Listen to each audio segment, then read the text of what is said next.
Reborn. Evolving from Nothing Chapters 1 to 10. Chapter 1. Reborn. Clink, clink, clink. An ominous ringing sound roused Dorian.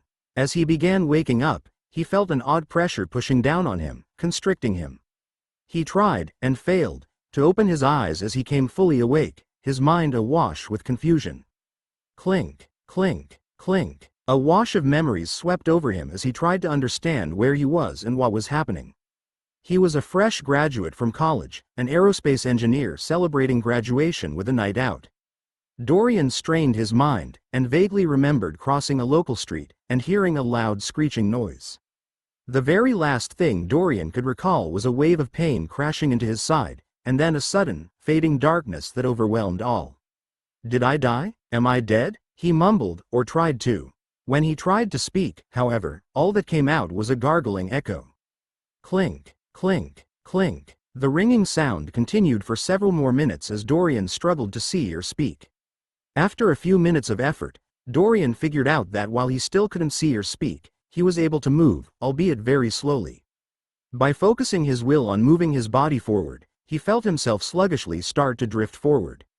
Through this, Dorian determined that he no longer had a human body. Or, if he did, it was one that was horribly maimed beyond all recognition. Clink, clink, clink. Dorian had always been a calm, analytical person. He had worked his way through getting his aerospace engineering degree in 3 years instead of 4, and had already been accepted as a graduate student. When he ran into a problem, he would always break it down to understand exactly what he was facing, and how to solve it. After a few initial moments of panic, Dorian calmed down and focused, trying to understand more of the situation he was in. I don't have arms or legs that I can feel. I also can't see anything, and am unable to make any noise. Well, I might just be unable to hear properly due to that ringing sound, but I don't feel like I can speak. Dorian shifted his mind from trying to move forward to focusing on trying to sense his surroundings. After a few moments, he was rewarded for his efforts. A vague understanding of the world around him entered his mind. Despite not being able to see, he could somehow sense the surroundings well enough to draw a dim mental picture. He was in some type of cage. Dozens of thick black bars covered the sides of this cage, and a strange, glowing white symbol stood out on a metal plate covering the top. He was unable to see beyond the confines of this cage. As he took note of this, he also attempted to examine his body. It was not much of a body at all, he noted, smiling wryly in his head. He appeared to be some type of black blob, featureless for the most part. He had an innate sense that he was around 1 meter wide and long, and that the cage he was in was about 5 meters wide and long, circular in shape. Dorian exerted himself as he tried to move forward, using the picture in his mind of the cage to navigate. After a few minutes of effort, he reached the side of the cage he was in.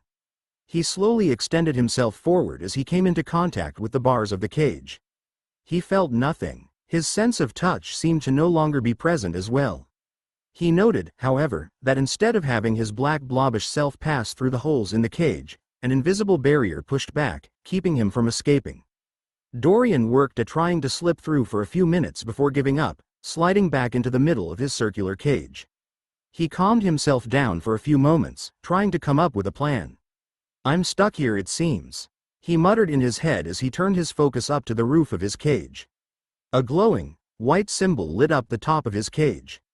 It was shaped like 2 letter Y's stacked on top of each other, one upside down. Dorian sensed that the light it gave off was very bright, lighting up the rest of his cage. He tried again to expand his senses beyond his cage, but found that he could only focus on things within a few meters of him. Clink, clink, clink. The ringing sound rang out again, continuously. Dorian finally turned his focus to that, trying to discover where it was coming from. He focused on the sound, trying to zero in on it. It was an abrupt and sharp ringing noise, but one that occurred with a normal frequency. The noise seemed to echo every time it appeared, making it difficult to track. Is it coming from the symbol? The only thing in his cage he could trace the sound to seemed to be the glowing white symbol above him. There was nothing else unique about his cage. I need to get out of this cage. I can't think of any good reason to be left trapped in a cage, and getting out is of paramount importance, even in this body. I guess I'll need to risk this. Talking things over in his head had always been a method he used to calm himself and work things through. He paused for a moment and then began focusing. He pictured himself stretching upward, trying to reach the glowing symbol. His movement earlier had required him to focus on moving, rather than actually physically move. For some reason, moving like this felt and came naturally to him while he was in this body. Slowly, he began to stretch upward, the black blob that was him thinning as it reached to the roof of the cage. As he moved upward, a slight strain began to simmer within him. He felt a strange push of pressure, increasing as he moved closer to the symbol. As he got closer, the ringing sound increased in volume, starting to echo loudly and painfully in his head. Clink, clink, clink. Dorian mentally grunted in pain as he ignored the increasingly loud ringing noise and tapped on the symbol, feeling a sort of compulsion. The louder the ringing got, the more he knew he needed to touch the symbol above. As soon as he touched the symbol, a blinding white flash of light overwhelmed him. A quick instant of pain moved through his body, setting him tingling. If he had eyes, he would have been set to blinking as he tried to recover. A loud grinding noise rang out as the clinking noise abruptly stopped. Thump! The covering on top of his cage slid off to the side. As it did so, a voice suddenly echoed in Dorian's mind, with such power and might, it overwhelmed him, almost knocking him unconscious. "Ah, firstborn of my perfect flock, you have finally formed and broken free. You have been created from the ether, by your lord and master, the god King Ukeli. You will follow my commands, your soul has been sealed. You will know what you need to do when the time comes. Grow, evolve, sow the seeds of chaos in the 30,000 worlds. You, firstborn, will hold my highest hopes. While I may no longer be alive in the divine realm, my plans will continue unabated. Chaos will rise, order will fall, the cycle continues, unabated." Dorian's mind went into shock as the powerful message flooded into him, slamming into his consciousness. Intense, searing pain washed over his soul, almost causing him to black out. Agony like he had never felt before ran wild within him, as if 1,000 burning daggers were piercing through his flesh, cutting him to pieces. As pain-filled darkness washed over Dorian, knocking him unconscious, an intense pulling sensation slammed into him, making his last thought before he was overwhelmed a mix of shock, awe, and confusion. Dorian groggily came awake again, faint echoes of pain pulling at him as he took in his surroundings, spreading out his senses. He was still a black blob. He wasn't, however, still in the cage. Instead, he found that he was sitting in a small crater in the ground. Random patches of dirt and rock littered the floor near him, the smell of freshly moved dirt scenting the air. "Ah, smell, I can smell." Dorian mentally smiled as he came to this realization. In his cage, he hadn't had many senses that he could detect, save the ability to gain a general understanding of his surroundings. Dorian focused on moving out from this crater in the ground, and found that as he moved, he slowly gained a feeling for the ground beneath him. "So I can feel things now too," he muttered in his head. He could vaguely make out sunlight falling on his blob-like body. "Where am I now? What was that ridiculously loud voice saying? I am the firstborn, and need to evolve? To sow seeds of chaos? What kind of nonsense is this? None of this makes any sense," he mentally grumbled. Dorian had already grown inured to the strangeness of his present situation.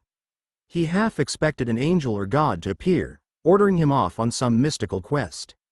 He mentally shook his head and began making his way to the side of the crater.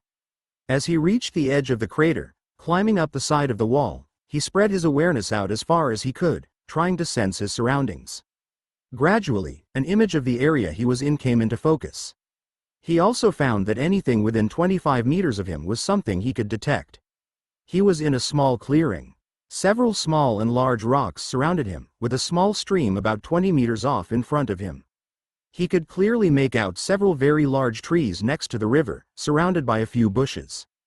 Grass grew all around. Small insects and animals crawled about, all within his field of view.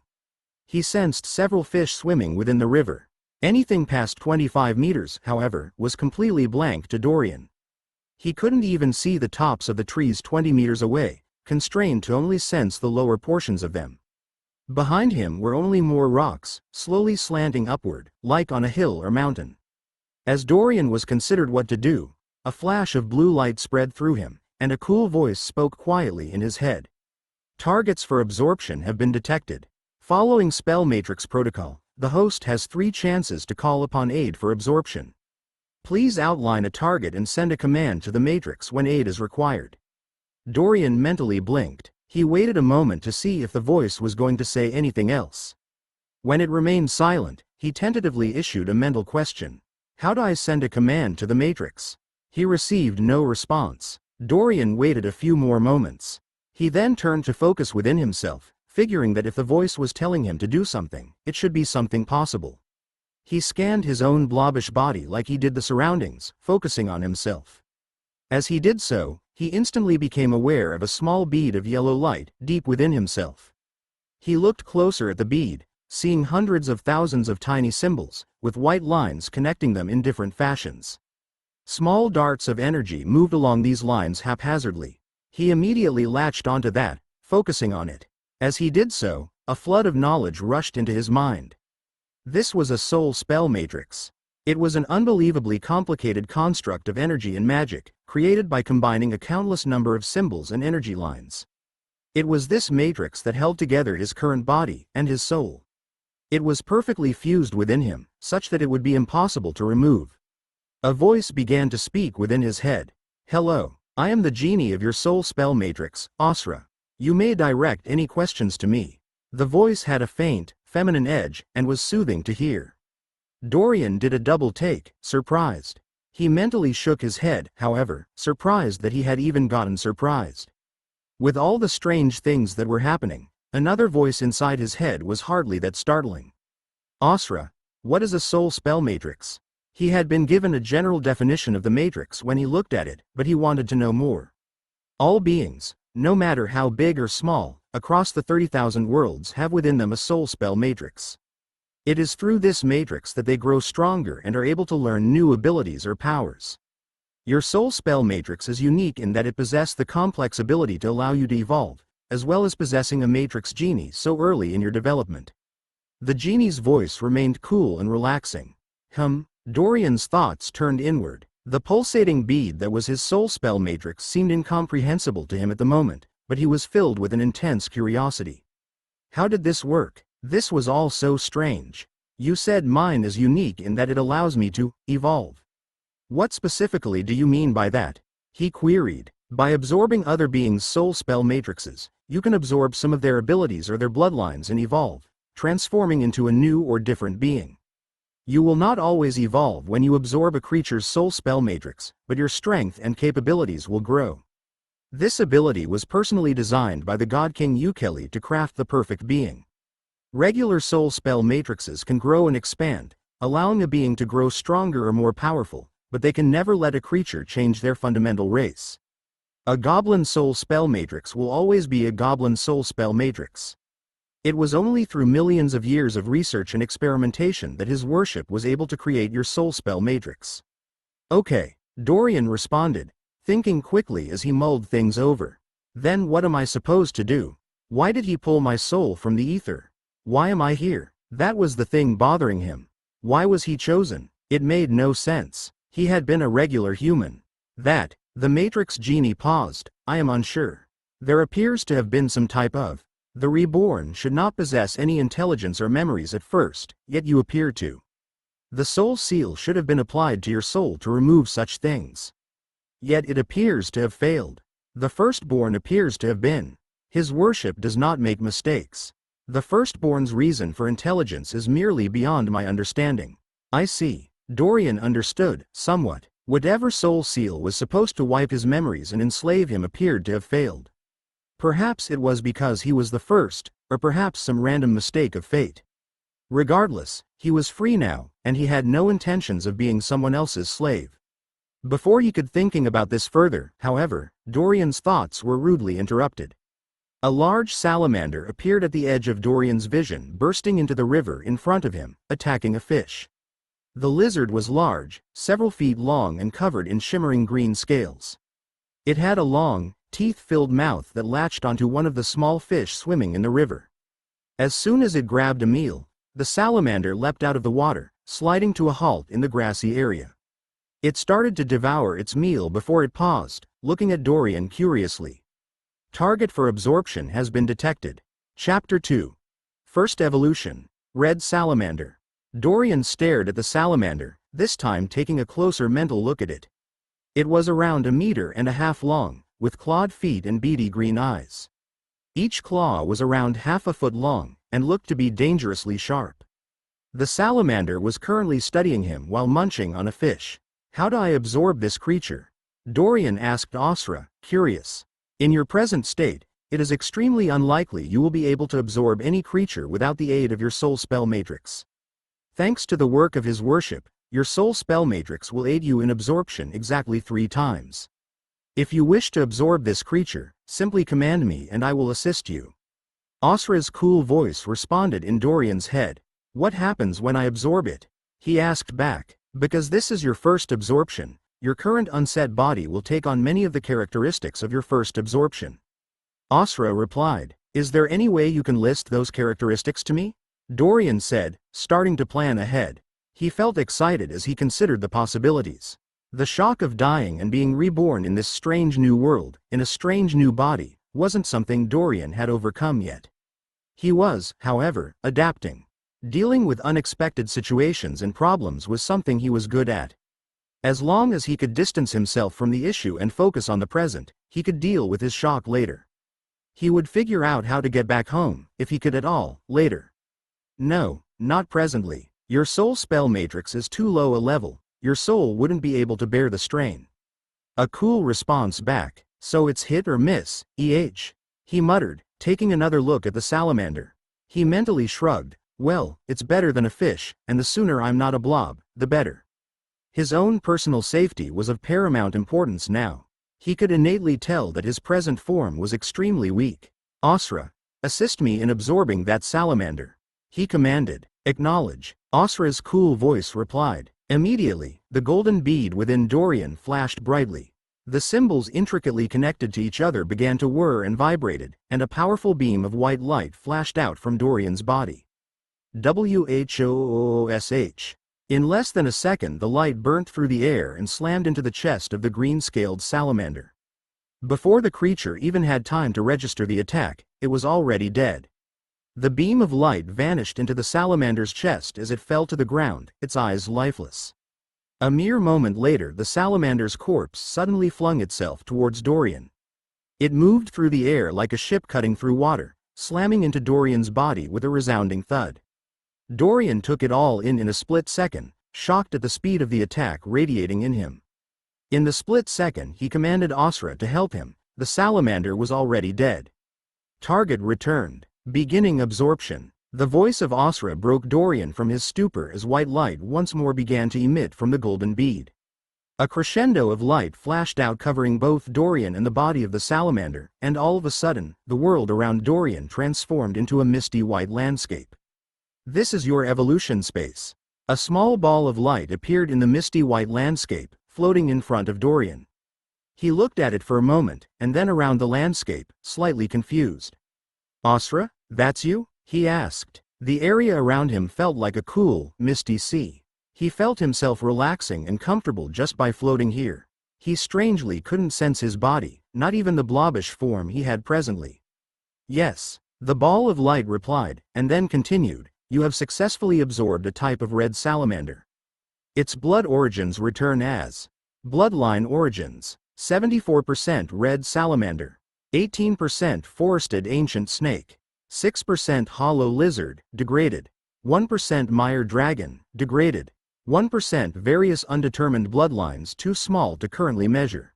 It's mostly a red salamander? Then why were its scales green? He queried. The numbers the ball of light read off had appeared in his mind, alongside a chart that listed various attributes about the salamander he had just absorbed. The mire dragon is a creature renowned for its lustrous green scales. This salamander had a very degraded version of the mire dragon bloodline running through its veins, just enough to allow it to gain some extremely minor draconic attributes. In this case, the mire dragon's green scales.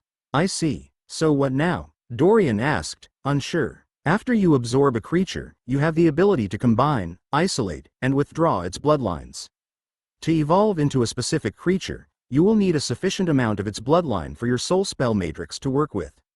As you evolve, it is possible to mix bloodlines, or absorb abilities from other bloodlines to create a more perfect bloodline. Asra continued, you can also absorb the latent energy from any dead creature's soul spell matrix, and use it to further your own, hastening your evolutions. His worship's only goal was to create the perfect organism. Of the billions of beasts and creatures he has researched, his worship was unsure which was truly the most powerful. The mission of all of his children is to grow and evolve, and prove through sheer strength what the perfect organism is. Okay, so I can absorb the red salamander's bloodline, right? What do you mean by isolate bloodlines? He returned back. There are a countless number of bloodlines for living creatures in the 30,000 worlds. A creature's strength and future growth is chiefly determined by a creature's bloodline. Most creatures are limited in their growth or strength by their bloodlines, an aspect called bloodline shackles. Breaking past these require one to evolve their bloodline, which is prohibitively difficult for normal beings. Asra continued, you have the ability to absorb all of the target's bloodline, or just a part of it. Absorbing different bloodlines will grant you different abilities and strengths, and change the makeup of your physical form. Dorian looked back over the screen in his mind, looking at the statistics for the salamander. White fog flowed about in the background, giving the area an ethereal feel. What bloodline on here is the strongest? Is it the Mire dragon? Anything with dragon in its name had to be strong by his reasoning. In terms of overall potential, yes. However, this bloodline is very degraded. Asra responded, oh, does that mean you can't absorb it? Or, rather, I can't absorb it? Dorian returned, no, it is possible using your soul spell matrix to correct the damaged portion of the degraded bloodline. However, you will need a much larger amount of the Mire dragon's bloodline if you wish to evolve using it. Your soul spell matrix has all of his worship's research recorded in it, but it cannot create something from nothing. Asra's response was detailed, helping him understand. All right, so what do you recommend I do now, then, Asra? He asked, think this through. His worship believes that creating the perfect organism will require a mix of bloodlines, creating hybrid beasts that even his worship may not know. The bloodlines you have available to you right now, however, are far too weak to sustain a powerful hybrid. In addition, your soul is far too weak to sustain the physical form of any type of powerful hybrid beast, let alone a normal powerful beast. Dorian nodded, mentally rubbing his chin. This was complex. He continued, asking a question that had been bothering him.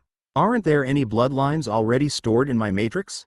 If you have all this information, why didn't the God King Kelly or whomever store bloodlines within it as well? He frowned. God King Ukeli is his worship's name. The Matrix Genie's voice was very slightly reproachful, and his worship lived in the divine realm, above the 30,000 worlds. When he created the children, his only desire was for the perfect organism to arise. The firstborn of his flock, he decided, would stand on its own, evolving by chance. Dorian considered Asra's words for a moment. His origins for being here seemed a bit more complicated than he had earlier thought. Regardless, he needed to focus on the present first. All right, then let's start with the red salamander bloodline, since we have the most of it. Acknowledge, Asra replied. Immediately, the misty world around Dorian began to flash red. Several words appeared in his mind. Absorbing red salamander bloodline. In just a few moments, the bloodline was completely absorbed. A new set of words appeared before Dorian, replacing the previous set. Red salamander bloodline successfully absorbed. Growth stage. 3/5, young adult. Dorian looked at the numbers, asking, growth stage? What does that mean, specifically? The amount of red salamander blood you absorbed, combined with the energy in your soul spell matrix, was not enough to allow you to reach full maturity. Absorb the energy of other beings to develop the maturity of your physical form. As Asra spoke, a new set of words appeared in front of Dorian. Body reconstruction in progress. Body reconstruction complete. Transferring from evolution space. A split second later, the misty world around Dorian vanished, and he found himself back outside, in the middle of the rocky clearing. The world around him wavered briefly as his vision stabilized. Dorian blinked, surprised by the abrupt change. Wait a moment, I blinked. Dorian yelped mentally as he looked down. Two red-scaled claws greeted him, several inches long. A pair of stubby red arms connected to the claws, up to his powerful-looking torso. His blob-like existence had been completely replaced by a little more than a meter-long red salamander. It worked. He smiled, or tried to. His lizard face didn't fit human expressions well. Dorian took a step forward, relishing the feeling of movement. He felt a strong sense of comfort as he moved, surprising him for a few seconds. It took him a moment to recognize the strange feeling was coming from the sunlight above. He flexed his arms, feeling the muscles ripple under his scales. It was an odd feeling, almost disconcerting to control an animal. It also felt incredibly natural, however, the movements and control coming to him as a matter of course. It's warm, Asra. What are the attributes or special aspects of a red salamander? He queried. Red salamanders are omnivores, with a diet of both meat and plants or berries. They have a minor affinity for fire. Gathering energy from sunlight is a unique method red salamanders can use as a substitute for food. They possess no innate abilities. They possess enhanced vision useful in catching prey. Asra's voice was cool in his head. All right, he muttered, turning his attention to his surroundings. He could now see the world in much more detail than he could as a blob. The rocky outcropping he was on actually appeared to be the side of a rather large, stony mountain. The red salamander had crystal-clear vision, allowing him to see all the way to the top of the jagged peak. The forested areas off to the side surrounded the mountain, creating a dense tree line. Dorian was right next to the tree line, what he had mistaken for a clearing. In the background, he heard faint growls and roars of animals and beasts moving through the forest. A particularly loud roar had him snap his head back towards the top of the mountain peak. A huge, black and white spotted panther had just appeared on the top of the peak, letting loose an extremely loud roar. The panther was easily a dozen meters long and several tall, a massive creature that practically radiated danger. As it roared, a large bird-like creature suddenly swooped down from the sky far above, moving so fast it was a blur even in Dorian's enhanced vision. The two gargantuan beings collided on top of the mountain, sending out an explosion of rock and dust. Where the hell am I? He muttered as he took a few steps backwards. The shower of rocks from the mountain peak began to tumble down, some towards Dorian. Oh dear. Without a second thought, Dorian turned around and scampered off into the tree line. Chapter 3. Growing. Dorian stepped forward ever so slowly, moving with extreme care along the tree branch he was perched upon. His instincts and ability to move using the red salamander body were somewhat naturally ingrained with his transformation, giving him control and ability a regular human couldn't hope to have in the same form. After a few more careful steps, Dorian was now perched a few feet over a small, running stream that was around 2 or so feet deep. Dozens of blue-scaled fish were visible moving through the stream, each equipped with a large, bluish-white fin. Several small waves crossed over the surface of the stream. A few patches of grass bordered it, but for the most part this area of the forest was currently deserted. A few tense moments passed as he looked down, unblinking. Then, abruptly, Dorian's instincts fired and he leapt directly downward without hesitation, dropping towards the stream. Splash! Dorian fell into the river and immediately snapped down with his teeth, capturing one of the blue-scaled fish. The rest of the fish in the river scattered immediately, fleeing from him in waves. A small tang of red blood dripped out of the blue-scaled fish as it struggled in his teeth, dyeing the nearby water red. The taste of the blood in his mouth, the frothy flesh of the small fish, was almost euphoric to Dorian. In his mind, a small notification from the soul spell matrix appeared. White riverfin bloodline successfully stored. Growth stage. 2 halves, mature fish. Not bad, that one is finished up.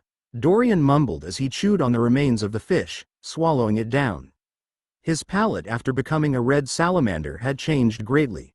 As a human, eating food raw was something Dorian had never thought he would attempt.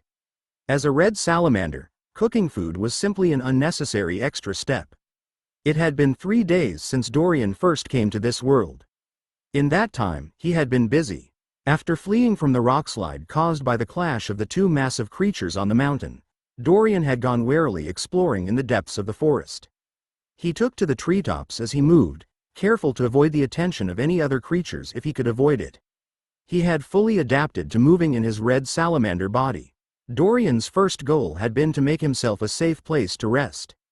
After searching around for most of the first day, Dorian had found a tall tree that had been hollowed out at the top. For lack of any other places, he had made this his new temporary home, resting there for the night. Night in the forest, Dorian found, was terrifying. Strange creatures moved about in the darkness, and constant howls and clashes of beasts rang out, coating the world in fear. Dorian was secretly horrified when he observed all of this, staying hidden in his treetop till dawn. Dorian was now working on his second goal, becoming stronger, enough to survive without fear in this strange land. According to Asra, the more developed a bloodline was, in any creature, the stronger that creature would be. He could develop his bloodline by absorbing energy from other creatures, or finding more red salamanders and directly absorbing their bloodlines. He could also develop it naturally by aging, but that would take far more time. Some creatures, like red salamanders, naturally had the ability to evolve. Thus, Dorian had set off hunting. Asra, how close am I to advancing to my next growth stage for the red salamander? Instead of replying to him, another screen and set of floating letters appeared in his mind. Red salamander. Growth stage, 3/5, young adult. Growth progress 97/100. Almost there, he muttered. Over the past few days, he hadn't found any other red salamanders, and had been forced to instead prey on other creatures and absorb energy from them to further his bloodline. As a side effect of that, he had gained several weak bloodlines that he could use in the future, like the fully matured white riverfin he had just successfully completed storing. By storing enough of the bloodline of any creature, he could obtain a fully mature bloodline he could use later to experiment or transform with. Thankfully, due to his unique soul spell matrix, he didn't need to fight anything strong to grow stronger. Simply absorbing weaker creatures' energy would advance his bloodline, albeit a little slower than if he killed stronger beasts. But in the long run, the results would be the same, so he didn't really care. His own safety in this strange world was paramount. All right, one more fish and that should be enough, he muttered as he looked around the area around him. Besides the stream and a few patches of grass, the rest of the area was obscured with very tall, leafy green trees, covered in branches. He didn't sense any other large creatures nearby, and felt relatively safe. He glanced upward, noting that it was only around noon. A large, yellow sun similar to Earth's hung overhead in a sky almost devoid of clouds. He had plenty of time left. Dorian crept over to the side of the stream, looking in the water. No fish were present nearby, having swum either up or downstream to get away from him. The blood from earlier had already been washed away, but Dorian knew it would be several minutes, perhaps longer, before any fish returned to this area. As he was just about to turn away, a glint of gold abruptly caught Dorian's eye. He paused, licking his lips in a decidedly salamander fashion, as he focused on the origin of the light. Sitting at the bottom of the stream, caught on some type of brown rock, was a shiny gold ring, with a small, blue gem set in it. Oh, Dorian thought, taking a few steps to the side to get closer. He was soon parallel to the ring, on the side of the stream. The ring itself was in almost the exact center. Asra, do magic rings exist? For a ring to randomly be found in a river, especially so deep in this unknown forest, it couldn't help but to rouse his suspicions. Any being with a powerful enough soul can imbue certain objects with abilities from their soul spell matrix. Additionally, talented craftsmen can use their own abilities to create unique objects with unique powers. I suppose these qualify as magic rings. However, these types of objects are typically only found on bipedal creatures like humans, vampires, Boromers, titans, or those of a similar nature. Asra helpfully replied. Dorian felt a sudden desire to have the ring in front of him upon hearing this. Even if it was a regular ring, the only real downside was that he would get a little wet. Dorian dived into the river, launching himself towards the ring. He sent his right claw out to snag the ring as he fell into the stream, cutting through the water. Just as he was about to scoop the ring up, however, the brown rock it was resting on suddenly shook. A split second later, it flipped upward, transforming from a simple brown rock to some type of clam-like object, snapping down on Dorian's right arm with dozens of sharp, piercing teeth. Dorian didn't panic despite being surprised. As soon as his arm was trapped, feeling the pain of the sharp teeth start to dig into the scales of his arm, he made a second leap, blasting himself out of the stream. His powerful scaled legs contained enough force to break in half a small tree. Getting out of the stream in a single jump was easy enough. As he flipped through the air, Dorian twisted and brought his right arm down underneath him, looking at the clam-like creature that was latched onto him. Despite the sharp teeth on the creature, it hadn't managed to dig in far, the tough red salamander scales blocking most of the damage. Crash! Dorian slammed the clam creature down hard on the ground near the stream, managing to directly crash into a pile of rocks. As he did so, he felt several cracks appear in the shell of the brown clam creature. "Get off me," Dorian thought as he slammed the clam down on the rocks over and over. Despite being just around 1.5 meters long, the strength of Dorian's current body was far greater than his physical strength as a human. After slamming the clam into the rock a half-dozen times, Dorian felt its hold on his arm loosen. As soon as it did, he flung the creature away from him, hearing it splash into the river.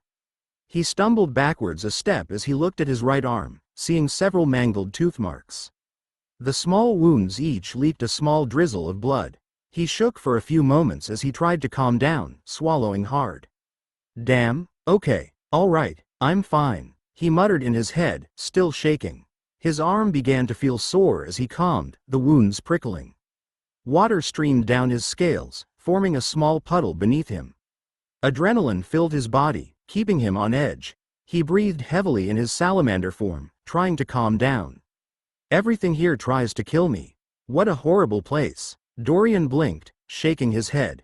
It was his own fault for being careless.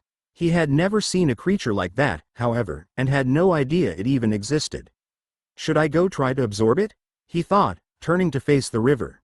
He glanced up and down the stream, seeing no signs of the odd brown clam. "Osra, what was that?" he asked. "While I can't be sure of the bloodline of that creature, it had the appearance and pattern of a brown treasure clam. These type of beings are unique creatures that have strange interactions with fate. Its appearance in this area is most likely a result of his worship twisting fate to send you into this world." Osra continued, "Brown treasure clams adore objects that are heavily connected to fate, and are constantly searching for new, fated treasures.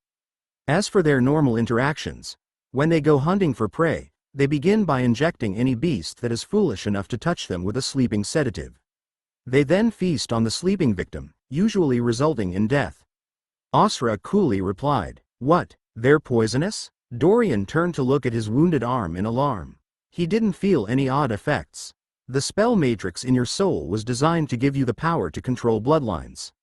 Many types of bloodlines are poisonous in nature. His worship foresaw issues like this, and thus added safeguards.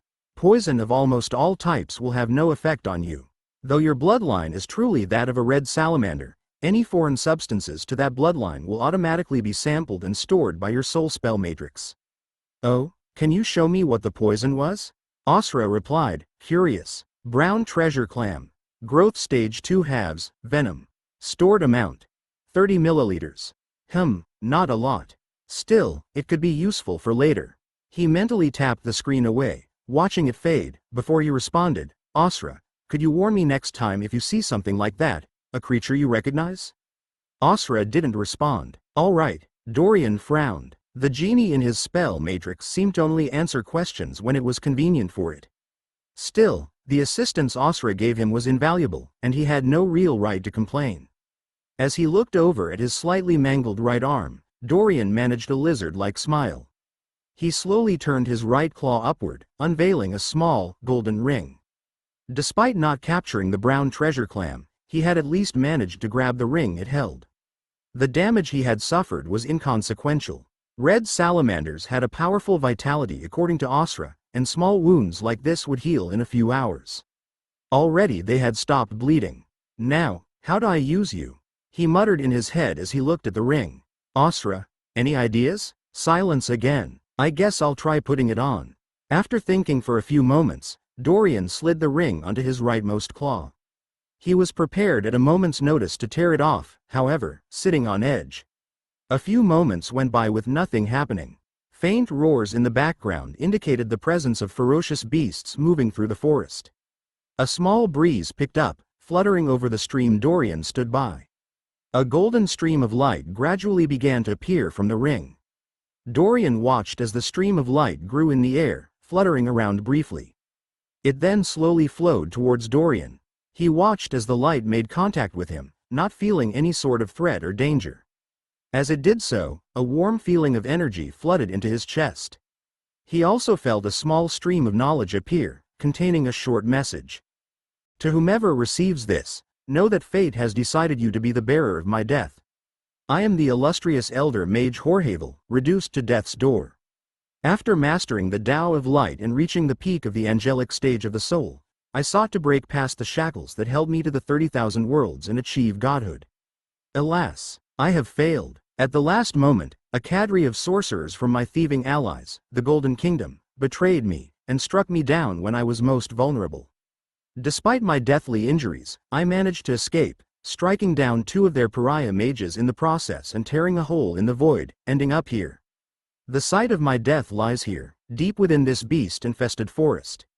Between 2 shattered mountains, in the darkest pit of this valley, I breathe my last. My treasures are yours for the taking. I only ask that you one day inform Holy Duke Archel, of the Elector Empire, that the Golden Kingdom betrayed me. Thank you. The cycle continues. The message finished, leaving Dorian with a sense of wonder. Achieving godhood? Mastering a Tao of light? Such foreign concepts made no sense, yet held such fantastic promise he couldn't help but wonder. He needed to know more of the world around him.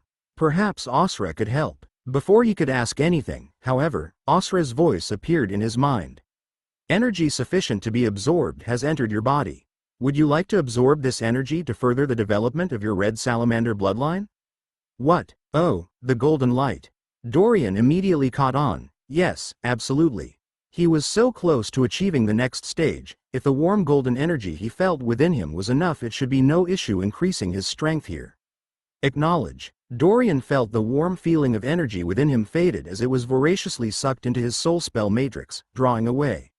As it did so, a pale blue screen with writing on it appeared in his mind. Red Salamander.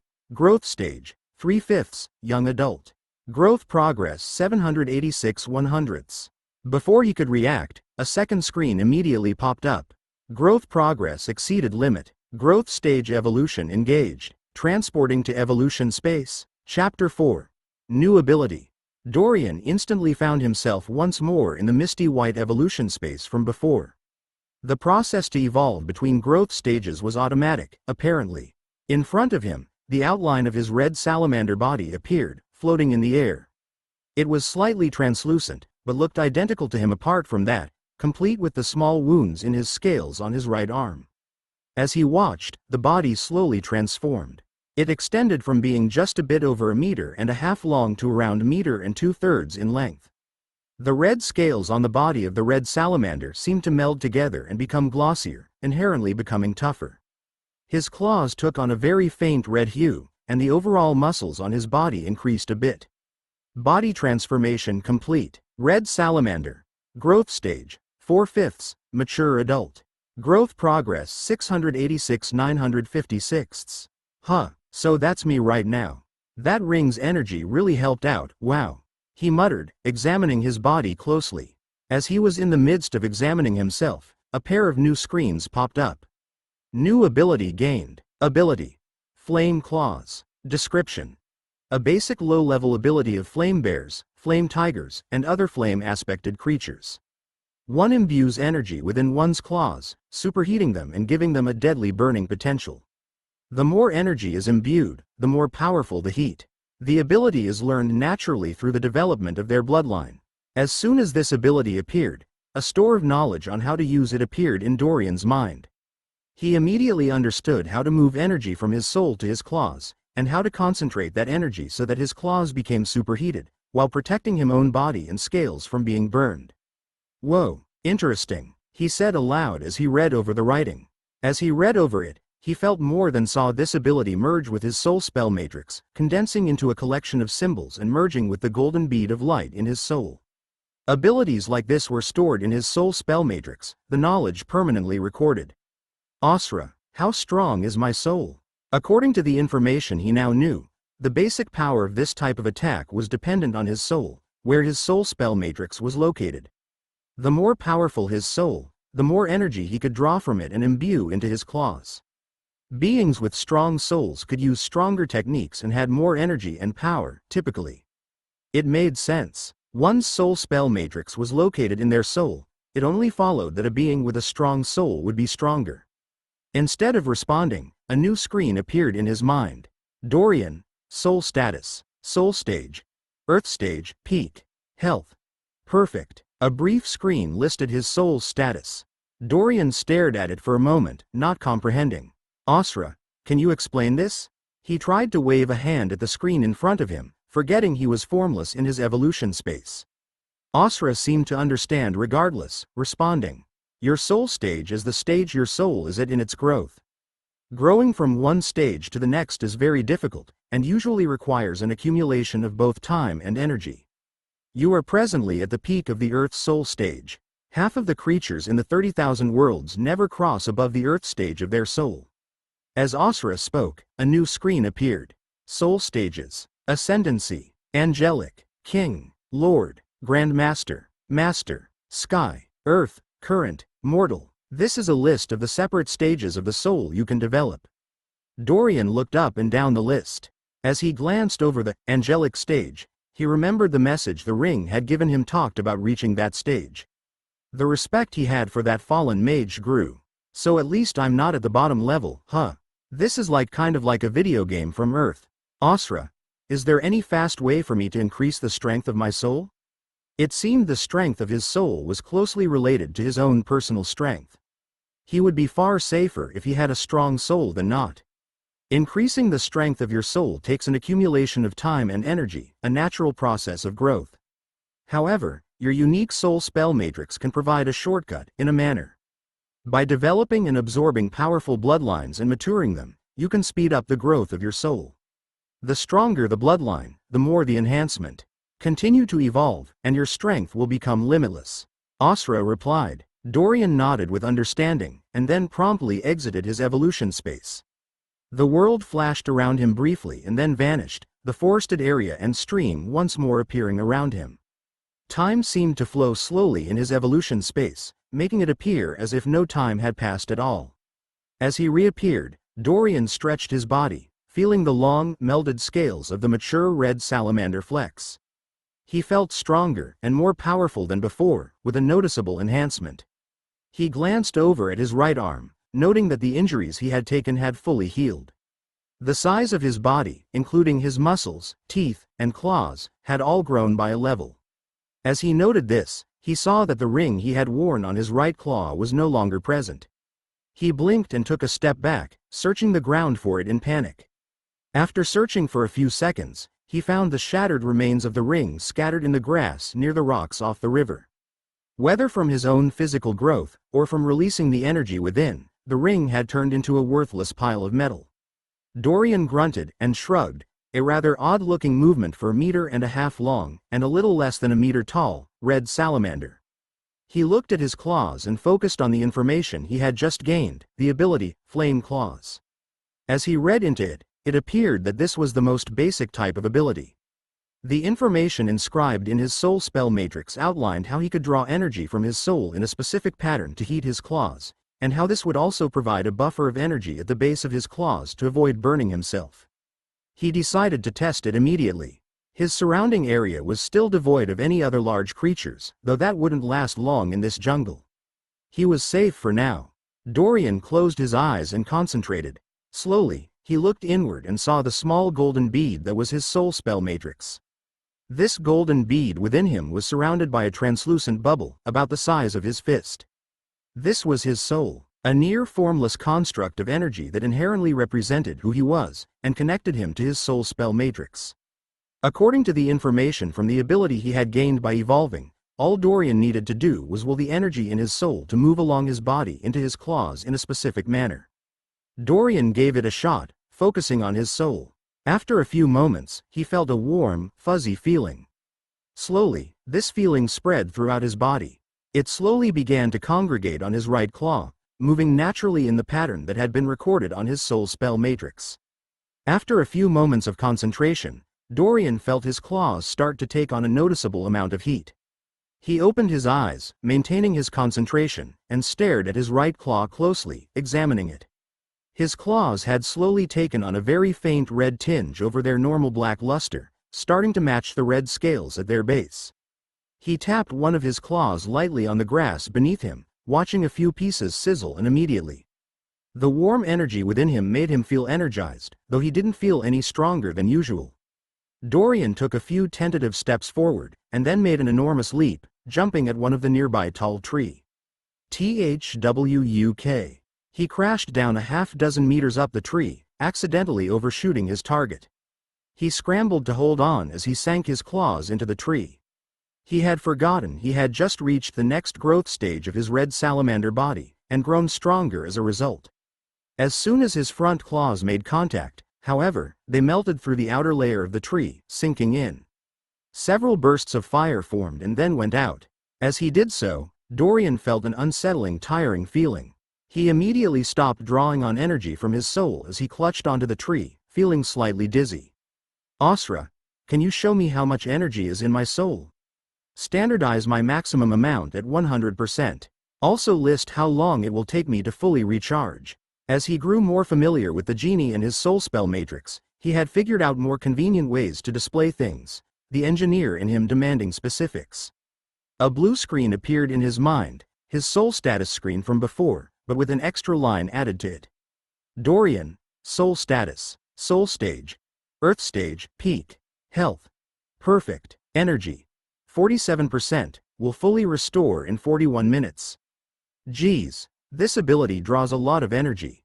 Dorian muttered. He slowly pulled his claws out of the tree, seeing the mangled wood and holes. The tree itself was wider than he was, and thankfully wasn't in any danger of falling over. It also seemed very flame-resistant. He muttered, thinking, maybe it's not the ability that draws it, but how I use it. Perhaps my application is inefficient. I should practice more. He ran through a few exercises he might try, to help him get used to his newer body, and to practice manipulating his soul's energy. A loud roar from a creature drawing close distracted Dorian, though, as he looked up slightly fearful. Despite having just evolved a growth stage, he knew there were far stronger creatures than him in this forest. He quickly scampered up the tree and ran off, jumping from limb to limb as he made his way through the forest, away from the small stream. Dorian clambered down the tree he was currently on, looking at the collection of mountains that stood tall before him. The mountains were huge, gray and black edifices, covered with sharp ledges and steep drop-offs. Unlike the forests behind him, which teemed with life, these mountains seemed foreboding and dangerous. 2 days had passed since Dorian found the magic ring and reached the 4th growth stage of his red salamander body. In that time, he had grown used to his larger and stronger body, and made his way towards the mountainous region he had first spawned next to. He had also become much more proficient at using his Flame Claws ability. The ability itself was apparently just a low-level technique. The more Dorian practiced it, the more he realized he knew very little about how his soul worked, and how the energy in it, and the soul spell matrix in it, worked. By now, Dorian had more or less adapted to the shock of living in this strange new world. Instead of practicing math or studying physics, Dorian found that he had become slightly obsessed with understanding his soul and the matrix within it. It was incredibly fascinating, and the secrets Dorian felt they held enticing. Whole worlds of knowledge lay untouched before him, and this wasn't an opportunity he would waste. Through steady trial and error, Dorian discovered that by strictly controlling the energy that flowed in the pattern recorded by his soul spell matrix, he could raise the efficiency of the energy his soul put out. He not only needed to let the energy flow naturally in the Flame Claws pattern, he needed to control it so it moved precisely as the matrix said. By doing so, he found that he could keep his claws burning for up to 10 minutes, and they would turn a fiery red, instead of the dim red from before, burning much hotter. Dorian shook himself as he refocused on the mountains before him. He specifically turned his eyes to a pair of mountains that stood next to each other. These 2 mountains were some of the largest in his vision. They were both unique, however, in that their peaks were completely shattered, with huge, enormous gaps clawed down the sides of the mountain. Between 2 shattered mountains, in the darkest pit of this valley. Dorian repeated part of the message the magic ring had spoken, his eyes glinting as he looked at the 2 shattered peaks. He then carefully began making his way around the base of the mountain he stood on, headed towards the two mountains with shattered peaks. Chapter 5. The Ironhide Wolf. Wood Magic. Genova's Flying Ark. A young human man wearing a set of fine gray silk robes yelled aloud, holding his hands in front of him. He had a slim, handsome face with piercing blue eyes and a warm, friendly smile. A handsome face that would be forgettable if not the passionate gleam in his eyes. An instant after he finished speaking, a mysterious cluster of symbols appeared in front of him. An enormous amount of wood burst forth from this cluster, bending and stretching, twisting into the shape of a mid-sized ship. It stood around 20 meters long, and a dozen meters wide, built entirely out of a dark brown wood. A large pillar rose from the middle of the boat, an empty mast. A small cabin could be seen on one end of the boat, leading towards the inside. A smattering of applause rang out as the young man, a bit pale-faced now, turned and smiled. "What did I say to you earlier, Captain Lancaster?" The wooden boat was floating just outside a large forest of trees. In the background, several dozen mountains could be seen, rising high into the sky. Two mountains stood out in particular, with great, shattered rocky peaks, obliterated by some outside force. A long, paved stone path ran up to the forest, a path that continued but transformed into a lesser dirt version. Currently, a quartet of men were standing on the stone path, looking at the wooden boat the handsome man had just raised. "It's certainly larger than last time, sir. You were deadly accurate." A gruff, muscular man wearing a set of black leather armor, with a large broadsword strapped to his back, nodded and laughed aloud. He had a grizzled and wrinkled face, looking as if he was in his mid-40s. A small graying black beard complemented his strong jaw and a nose that had been broken several times before.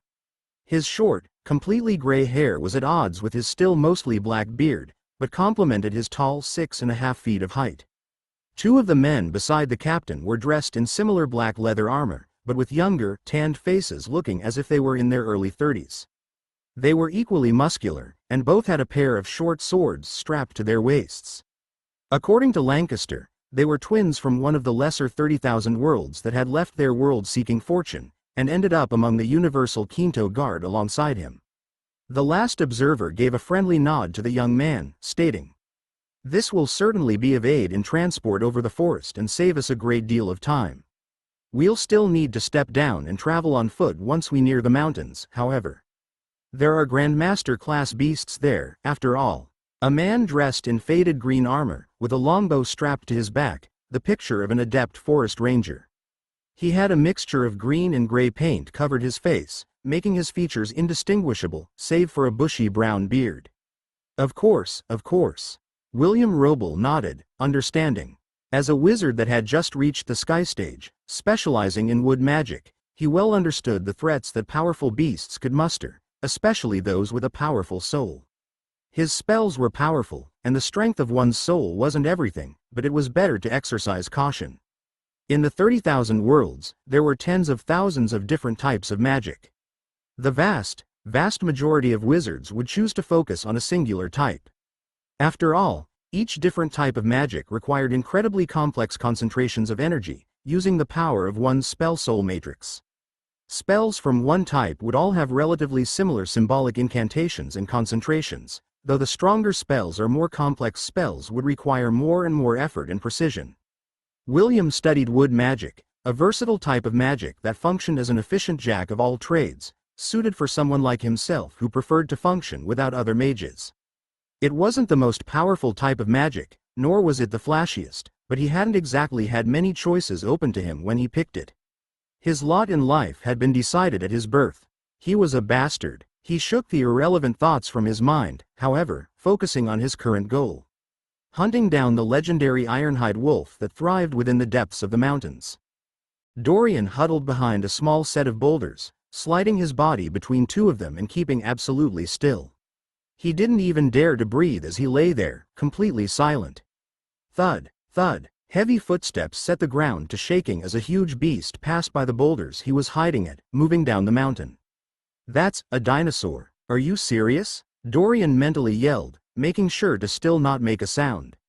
A huge, 10-meter tall dinosaur, covered in feathered green scales, continued to walk, hunching forward as it turned and made its way alongside the mountain Dorian had been climbing. It looked extremely similar to the Tyrannosaurus Rex of Dorian's home world, with a large face full of sharp and deadly teeth, a hulking, muscular body, and 2 undersized arms. The beast gave off a powerful, horrifying aura as it moved, the strength it held far surpassing Dorian's own. "Asra," Dorian mentally whispered, staring at the beast with vivid interest. "You said you can help me with the absorption process 3 times, right? Can you help me absorb that beast?" In his head, Asra's cool voice responded. "Your soul would collapse upon trying to form a beast of that scale. That appears to be a pureblood Grandmaster class green-scaled ground dragon. As of right now, you may only target Sky-class beasts and below for absorption. Anything else will go beyond the safety parameters set by His Holiness." Dorian grumbled a bit in his head before accepting it. There was nothing he could do about it, it seemed. He waited a few more moments as the beast moved past, out of his sight. He sighed, and then looked up towards the distant shattered peaks. The creatures in the mountains were much deadlier than those in the forest, it seemed. He resumed his scampering regardless. Once his mind was set on something, he would stubbornly pursue it till he reached whatever it was. His red salamander body was quite useful in traversing the rocky landscape. His feet were padded with tough scales, and he could use his claws to dig into the sides of the mountains if he felt he was slipping. He spent several hours moving carefully through the mountains, from ledge to ledge, boulder to boulder, outcropping to outcropping. Twice he had to hide himself as massive, powerful beasts moved past, emitting terrifying auras. Along the way, he also discovered several mystical-looking plants. When he'd walked up to them, he had been informed that they were magic herbs or magic plants that naturally spawned in mountainous areas. According to Asra, these herbs served as an excellent source of energy and food for local wildlife, and after devoured would naturally respawn, operating under some mysterious law of existence that even Asra was unaware. Dorian had tried one of the magic herbs, a brilliant red holejop fruit. The fruit had tasted delicious, and sent several warm rays of energy into his body. It was an incredibly luxurious feeling, making him shiver slightly. He'd checked his growth progress right after, feeling a small change. Red salamander. Growth stage, 4/5, mature adult. Growth progress 721,956. The fruit had increased his growth by a decent amount. It seemed they truly were good things to eat. After eating one fruit, however, he'd realized that his appetite had been mostly sated. It seemed he wouldn't be able to eat too many of these fruits or herbs in succession. Apart from the massive beasts that he hid from, he also ran into several large flocks of mountain deer, tough and agile deer that inhabited the mountain area, a small group of scaled vultures, and a herd of iron oxen. He decided to avoid all of them for now. If he wanted their bloodlines, he could always go back for them later. Right now, his focus was on finding the mysterious treasure the fallen wizard had left behind. He did take the time to ask Asra about each beast, however. According to Asra, all beasts had a limit placed on them, limiting their ultimate level of strength and growth. Dorian's red salamander had a limit that would be reached in his next growth stage. In terms of strength, he would forever be limited as a sky-class beast at most. The mountain deer he saw were limited to the earth class, as were the scaled vultures, while the iron oxen could grow to the sky class. What he needed to find was a beast that could grow to a higher level, absorb its bloodline, and transform into it, growing stronger and stronger. The more powerful his soul grew, the stronger he could make even weak beast forms. Dorian could already see a bright future before him. A future where he would be absolutely free from danger, able to laze about and relax. He might even be able to become human again, if his powers worked how they appeared to. Soon, Dorian made it to his destination. The valley between the 2 shattered mountains. By the time he got here it was already mid-afternoon. The valley was sheathed in shadows from the peaks overhead, giving it a dismal, dark appearance. Apart from that, it didn't seem any different than any other valley. A small stream ran through it, and there was a small forested glade alongside either mountain. He shrugged and moved forward, picking his path carefully. He tried to avoid any used trails, forging his own as he kept to the shadows. He entered the valley, creeping alongside the underbush. He moved down the slope, heading towards the stream. As he moved, he felt an eerie feeling of being watched. His eyes flickered left and right, staying on alert as he strained his senses. Grr! A low, rustling growl assaulted his ears, drawing his attention. He looked forward to the source of the noise, his eyes picking out a large dark-skinned wolf, standing nearly a meter tall. A strange aura seemed to be surrounding it. Asra, what is it? He mentally asked, keeping his eyes on the creature. His own body was larger, but he felt an odd feeling of danger coming from the wolf.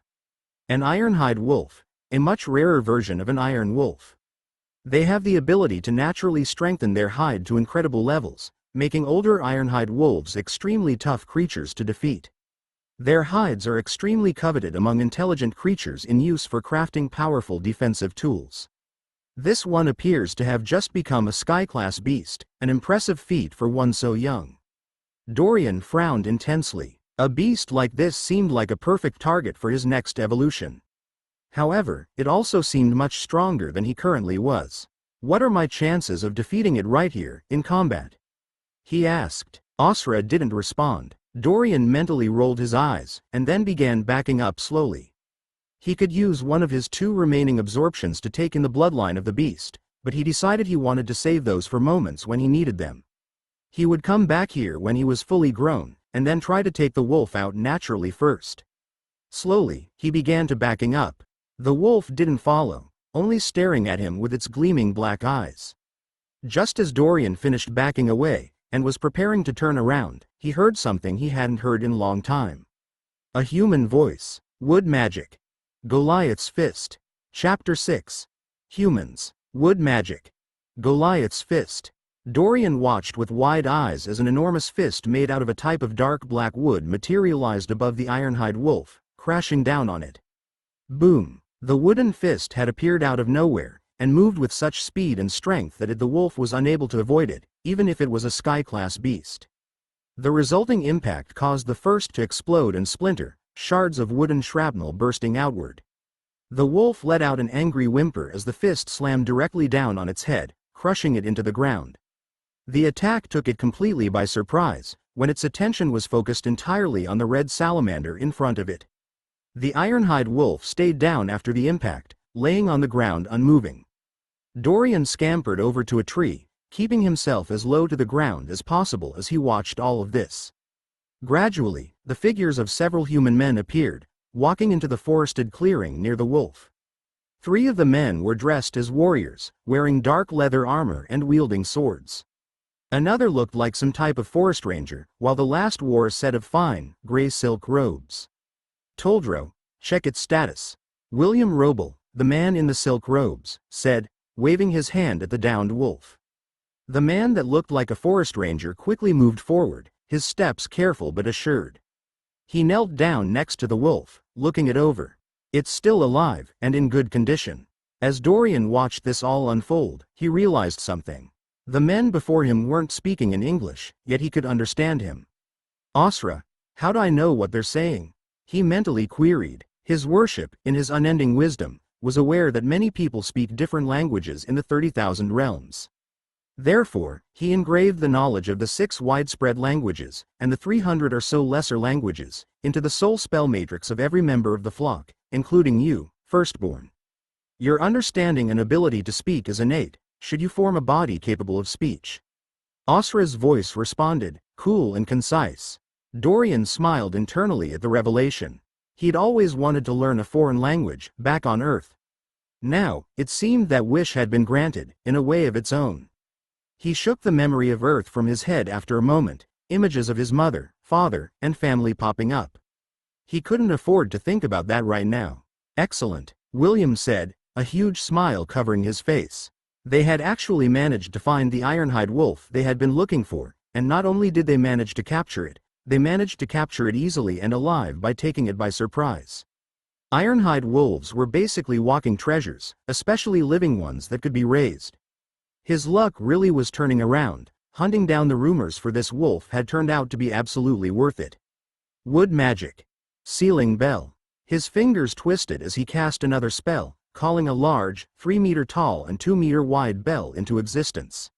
He waved his hand again, calling into existence several moving wooden tentacles. These tentacles grabbed the downed wolf, tossing it unceremoniously into the large wooden bell. The bell then immediately sealed shut, with only a few holes in the side of it to let in air. "Sir," Captain Lancaster spoke up from the side as William secured their prize, stepping forward. "Should we do anything about the red salamander off there to the south?" he queried, vaguely motioning with his hand. Dorian froze when he heard this, not daring to move. How did they spot him? He was hiding, and hiding pretty well. The cover of the tree and underbrush meant he was barely visible, if at all. William glanced over exactly to where Dorian was, staring at his hiding spot for a moment. It's not even a sky-class beast. I'll get rid of it." The wizard folded his hands together, preparing to cast another spell. Dorian didn't stick around, and immediately turned around and fled, running away as fast as he could. He blasted through the forest glade, hurtling past trees, a spark of fear blazing in his heart. William stared after the fleeing red salamander in surprise. Did it sense our intent? How very unusual. Whatever. He glanced over at the floating bell with a satisfied look. "Let's head back to your city." Dorian ran for a solid 30 seconds, reaching the edge of the forested valley. He hid near a set of large boulders at the edge of the tree line, his body heaving. Adrenaline, or the salamander equivalent, pumped through his vein as he shivered, trying to stay calm. Magic existed in this world, clearly, he thought, going over the situation. That was the only way he could explain how the wood moved as it did.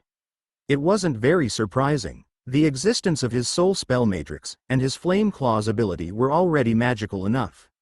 Humans, though, those are the first humans I've met. As he fully realized this, Dorian shivered slightly, feeling an odd mix of happiness and disappointment. Maybe I should have stayed and tried to communicate? He thought for a moment, before immediately dismissing the thought. It wouldn't do to stand out too much right now. That human had easily trounced a sky-class ironhide wolf, something he was unable to do. Staying put would have put him fully in the man's control. He sighed, stretching his claws. What he needed to do was to become strong. Strong enough that he could relax and travel in safety, and maybe figure out a way to get back to Earth. He stayed hidden for a few more minutes, waiting to be sure the humans had left. After pausing, he came out of his hiding spot and crept back into the valley. He moved carefully from tree to tree, trying to avoid making any unnecessary noise. Gradually, he calmed down, feeling like things were back to normal. The sound of wildlife chipping or moving about settled in, making the forest feel similar to a normal one on Earth. Ignoring the occasional massive roars of huge beasts in the distance. Soon, Dorian traversed to the lowest point of the valley, searching for the darkest pit. After spending 10 minutes traversing the valley with no luck, he walked over to the stream at the center of the forested area, kicking a rock in frustration. He watched the rock sail along, smashing downstream and surprising several groups of fish. Out of the corner of his eye, he saw something in the river move too, startled by the movements of the fish. A familiar shape. It was another brown treasure clam. Just to be sure, he checked with Osra, who confirmed his guess. He stared at it, curious. "Osra, this is the second clam I've met now. Aren't they supposed to be rare?" he mentally asked the genie. The genie was silent for a moment before responding. "Brown treasure clams are drawn to fate and fated objects. The one you found earlier was most likely drawn by his worship twisting fate to send you here.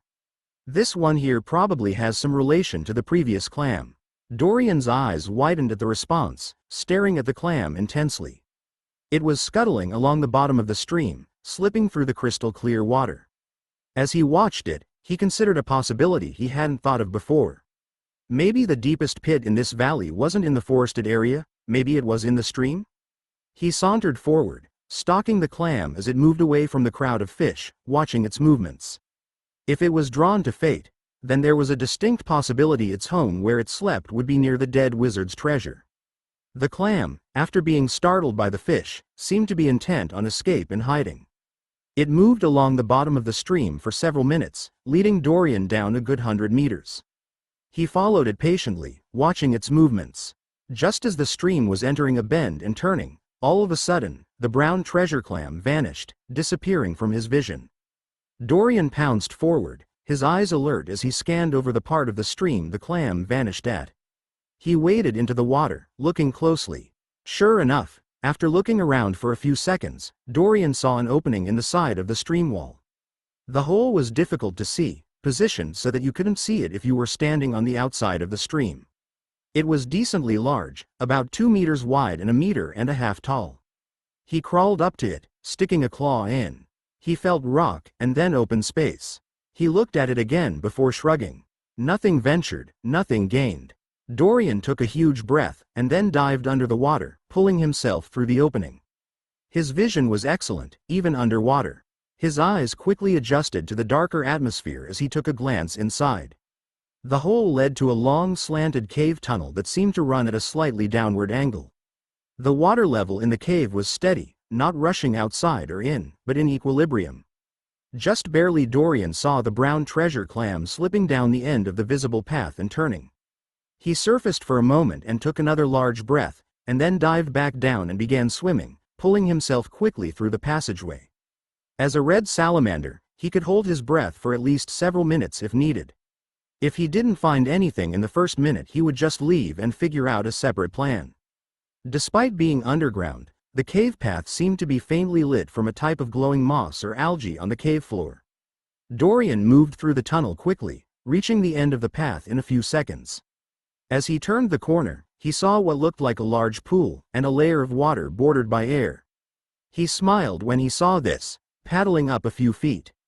Woo! He let out his breath and took another deep breath, looking around at the underground chamber. It was a long, but cramped cave room. The glowing moss that was present in the water was also present on the roof of the cave, lighting the place up. The ceiling was around 1 meter high, made of rough gray rock. About 2/3 of the room slanted upwards, with no water on it, while the other third was submerged. In a particular corner of the room, hiding on the slanted portion, Dorian made out the brown treasure clam, burying itself in between a collection of white rock. He blinked as he studied the rock, coming to a realization. What he thought was a collection of rocks was actually a haphazardly piled clump of bones. He shuddered briefly, recognizing the vague human shape. He also saw a faded, brown pouch set underneath the bones, covered in gray patches. This was, most likely, the corpse of the fallen mage from the message in that ring. Crack! One of the bones fractured as the brown treasure clam shifted, trying to hide beneath it. Dorian frowned when he saw this and stepped forward, bringing his claws to bear. He drew upon the energy in his soul, activating his flaming claws ability as he stepped forward. First he'd take out the clam, and then he'd go look to see if there really was any treasure left behind. In a world very far from Dorian's current one, a man sat alone in an empty throne room, perched atop an enormous, glowing green throne.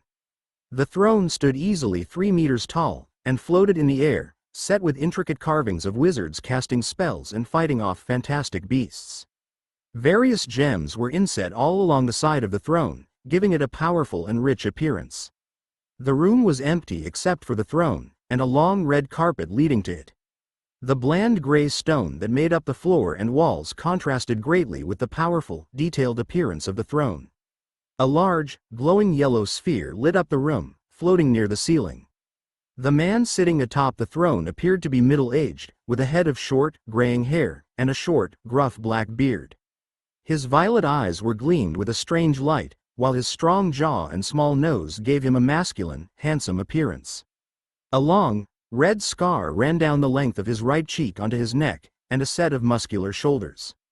He wore a simple, tight white robe, adorned with a black-colored insignia of a wizard's spellbook.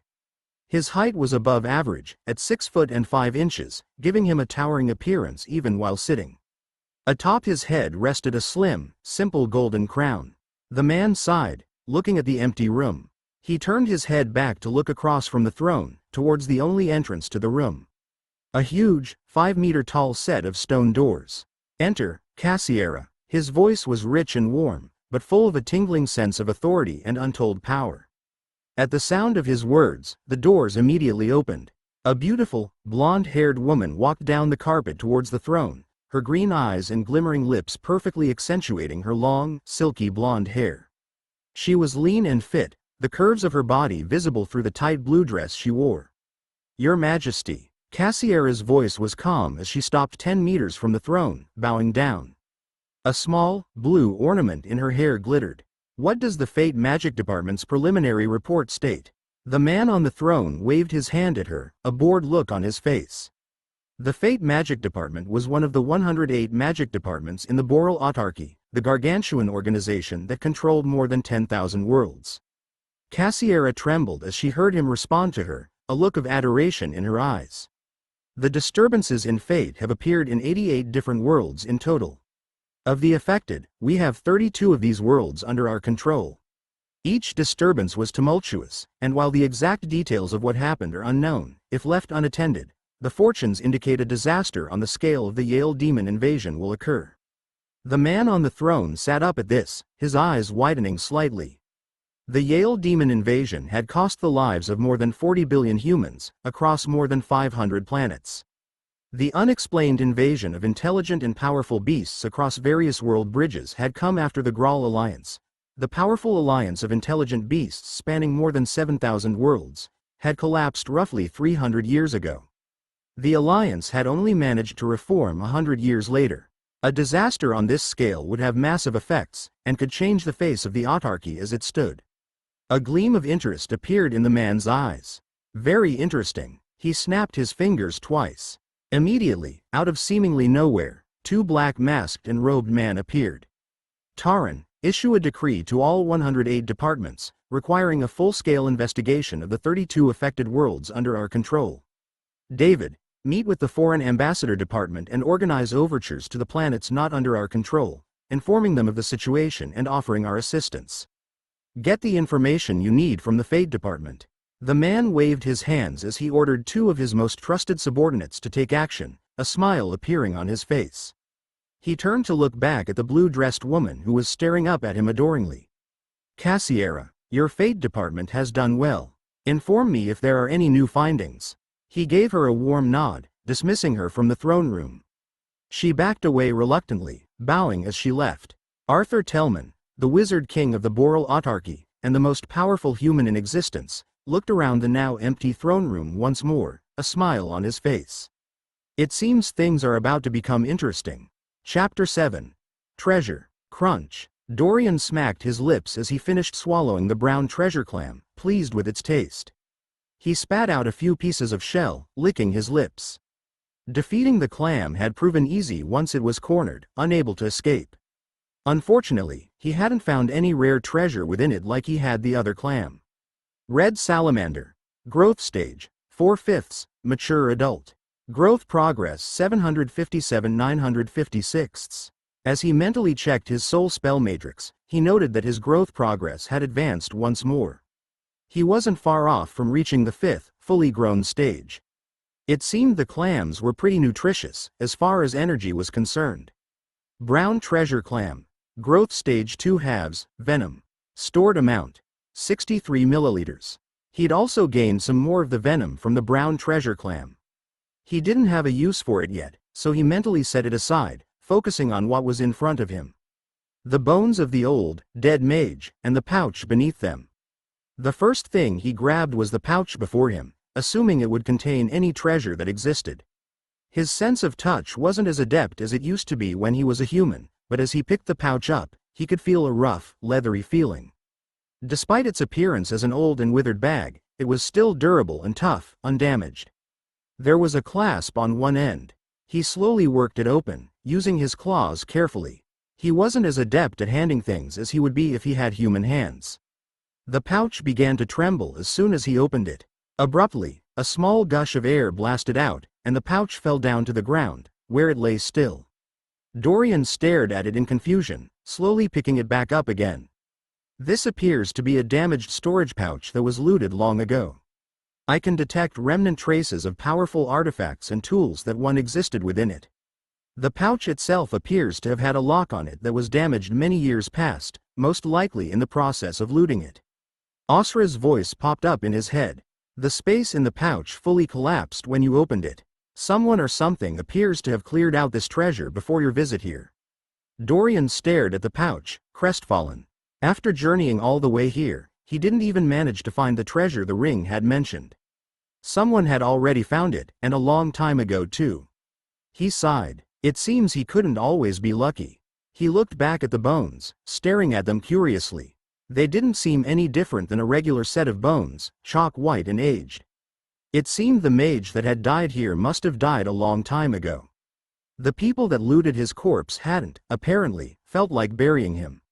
He tapped on the bone, deciding he would at least bury the man, as a thanks for the energy the ring he found gave him. As soon as he tapped on the bones with his claw, his soul spell matrix flashed. Abruptly, Dorian felt himself tremble, stumbling backward in fear. The bones before him gave off an overwhelming sense of power and awe. Even though he only felt it for a heartbeat, it nearly caused him to faint from fright. You have discovered the remains of a near-ascendant human corpse. The remnant spiritualized aura is still imbued within the bones, but the soul spell matrix and bloodline has long since left the body. Asra's voice appeared in his mind, informing him. Dorian looked at the bones in awe. Just touching the long-dead body of a powerful human for an instant was already enough to nearly knock him unconscious, even in this powerful, red salamander body. It seemed the peak of strength in this reality was far higher than possible back home on Earth. Can I absorb it, or make use of it at all? He asked Asra, staring at the bones intently. The genie in his head was silent for a moment before responding. A full absorption would be impossible. However, by using the complex enchantments His Holiness created in your soul spell matrix, it may be possible to condense the remnant spiritualized aura and store it. However, the process of doing so will cause the aura to fall from the half-step ascendancy class down to the middle of king class. The genie continued, the aura itself will contain no real strength or power, but could serve as an effective deterrent. Your physical strength will remain unchanged, and you will not have truly reached the king class. Dorian's eyes lit up as he heard this. This was excellent news. The strongest beast he'd seen in these mountains was Grandmaster class. A king-class beast was 2 classes above that. He didn't exactly know how strong each class was or how they worked, but he was sure that possessing an aura like that would be like a get-out-of-jail-free card to avoid dying. I want to store it, immediately, he announced, walking forward next to the bones. It seemed he still had at least some luck left. Immediately, a complex series of symbols flashed before Dorian's eyes. Hundreds, thousands, and then tens of thousands of symbols all interlocked, interlacing in a complex, mysterious pattern. Soon, these symbols began to form a long, wavy circle and looped downward towards the white bones. He watched carefully as they slowly settled, covering every inch of the corpse. Flash! An enormous blast of light shook the cave, blinding Dorian as the bones began to rattle and shake. The next second, when he blearily managed to open his eyes, the bones had vanished, disappearing completely.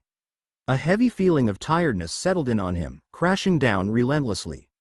In his soul, the golden bead of light that was his soul spell matrix flashed. Abruptly, next to that beautiful golden bead, a much smaller red bead formed. As all of this happened, Dorian fell to the ground, exhaustion taking over him as the effort of absorbing the bones drained far too much energy from him, forcing him asleep. The 30,000 worlds encompassed the entirety of existence. Each world was massive and complex. Some of them were paradises full of trees, mountains, rivers and valleys, beautiful lush forests surrounded by teeming oceans full of life. Others were inhospitable, full of magma and fire, death and destruction. Each world had 2 things in common, however. The first, no matter the world, there would always be rare magic herbs or plants spawning in them, due to the mysterious laws of magic, and, alongside that, powerful or mysterious beasts. The second, all worlds were connected through world bridges. World bridges, sometimes labeled as half-worlds of their own, were massive tracts of land, usually stretching thousands of miles long, and hundreds to thousands of miles wide, surrounded by spatial tunnels, that physically connected one world to another. They were incredibly mysterious, and a popular field of study for many wizards focused on space magic, or spacetime magic, or their various branches. Every world had at least one world bridge connected to it. The world bridges were like regular worlds in that magic herbs or plants would spawn here, and many beasts and races would inhabit them. They were far more dangerous than regular worlds, however, due to the nature of the spatial tunnel surrounding them. Naturally occurring spatial storms were rare danger that could wipe out tens of thousands of lives in seconds. 3 such world bridges connected the world Dorian was on, the planet Hosnorth. Flying through one of these world bridges right now was an enormous black dragon. The behemoth was gargantuan in size, stretching more than a mile in length, and half a mile in width. If one looked closely at the dragon, one would realize that the scales that made up the dragon seemed to shimmer and vibrate with strange power. If one was more astute and talented, they might even realize that this enormous behemoth was no beast at all, but instead, a construct of magic. An enormous black dragon made purely of black lightning. The dragon flew forward high in the sky of the spatial tunnel, 20 miles up, bordered the region of space where the spatial tunnel ended, and the chaos of the untamed space began, a region where spatial storms destroyed all possibility of life. Occasionally, spatial fractures would appear and snap towards the dragon, drawn by the concentration of magic. Each time, the fracture would fizzle out and stop, just a few dozen meters away, unable to draw close. Sitting atop this enormous dragon was a large black platform, where several dozen people sat on various couches or chairs, conjured up by magic. Most of the men and women on this circle were dressed in gray robes or gray leather outfits with an insignia of black lightning emblazoned on the front. A few others wore blue garments or outfits, with no insignia on them. 10 of the mages were sitting in a complex formation, black energy floating in circle above them, and then streaming downward, connecting with the enormous black dragon and energizing it. One man in particular stood out, standing at the edge of the platform, looking up at the space around him.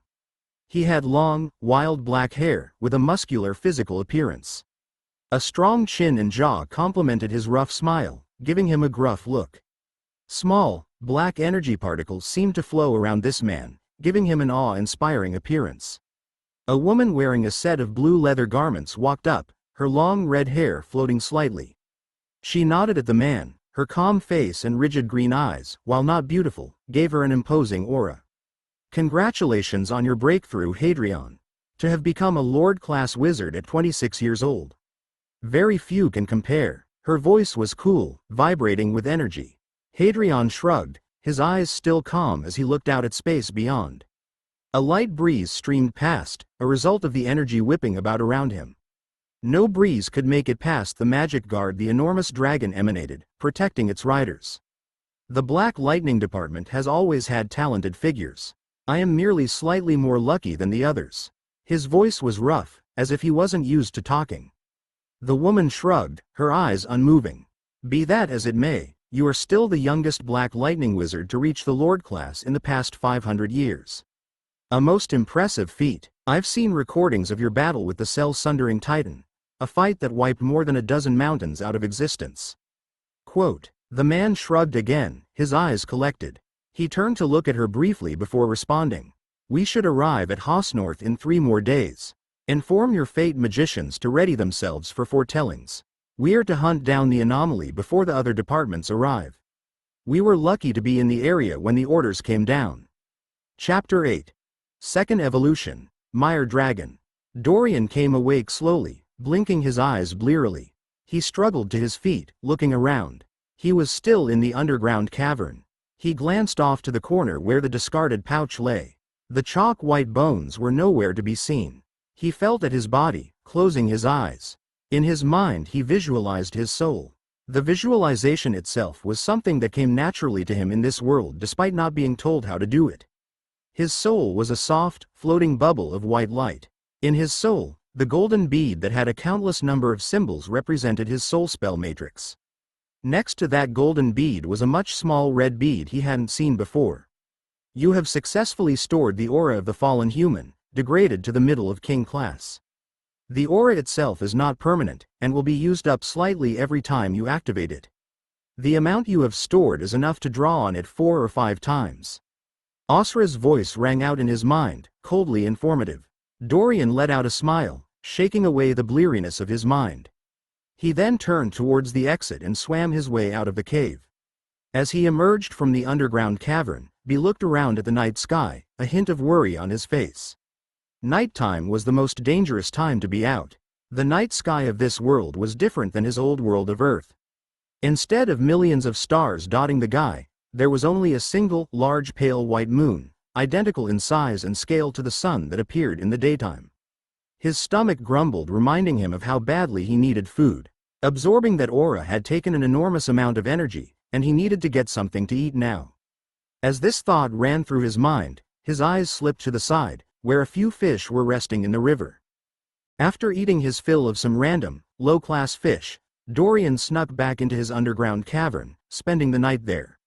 The hiding spot was very out of the way, and the safest place he'd discovered thus far. Far safer than hiding in a tree. Despite having been unconscious for several hours, Dorian easily fell back asleep, still recovering from exhaustion. Several hours passed and it was soon morning again. Sunlight gleamed into the valley, filtering through the trees. Dorian took one last wistful glance around before turning back, headed towards the forest he'd originally appeared at. His journey back was uneventful. He ran into a few Earth-class beasts, but nothing dangerous.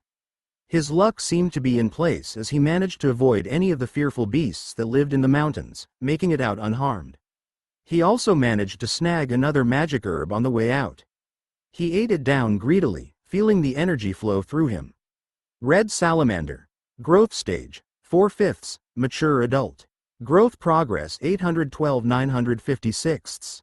He was rapidly approaching the last bit of energy he needed to grow into a fully fledged red salamander. He nodded his head sharply at that, pleased. According to Asra, the power structure of this world was both simple and complex. The difference between each class was largely centered on the soul of each beast and their soul spell matrix. A Sky-class beast had a soul spell matrix developed to the Sky stage. An Earth class had their soul spell matrix at the Earth stage. A Master class reached the Master stage, and so on. Soul spell matrices were what allowed beasts to draw energy to form powerful abilities, like Dorian's Flame Claws, to pull energy to regenerate from injuries, and to draw on energy to strengthen their attacks and be physically stronger or tougher. There wasn't too big a difference between an Earth-class beast and a Sky-class beast. A Sky-class beast would usually be physically stronger, and have a higher ability to regenerate, but the gap would not be too large. At such a low level, the amount of energy in a soul spell matrix was too small to have a significant effect. Dorian's own natural regenerative abilities as a red salamander already outweighed the amount he could regenerate using his Earth-class soul spell matrix. The difference between a Sky-class beast and a Master-class beast, however, was significant, by at least a factor of 3. The difference between a Master class and a Grandmaster class was at least a factor of 6. At higher levels, the differences became even more extreme. Legends had it that beasts at the highest class of all, the Ascendancy class, could have their entire body destroyed, and would still possess the ability to regenerate from a single molecule. At the minimum, if Dorian wanted to survive in this area, he needed to reach the Grandmaster class as quickly as possible. Thankfully, he already had a plan to achieve that. Leaving the mountains proved much easier than entering them, and he made excellent time. Soon he managed to arrive near the zone where he had originally spawned in it by midday. As a red salamander, he seemed to have gained an innate sense of direction, which helped quite a bit. Since he was about to achieve the full culmination of a red salamander's growth, it would be time to pick a new beast to evolve into. Asra, can you tell me more about the beasts I have bloodlines for? Ignore all the fish and the clam.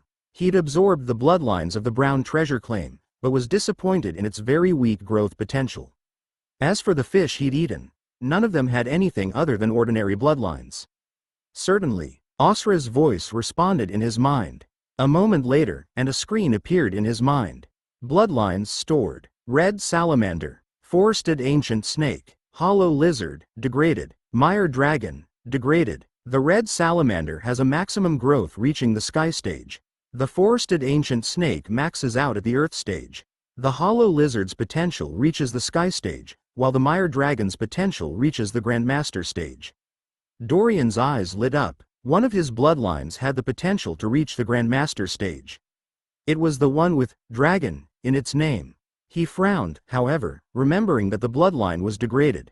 Asra, how much more of the bloodline would I need to gather for you to recover the bloodline, and allow me to use it?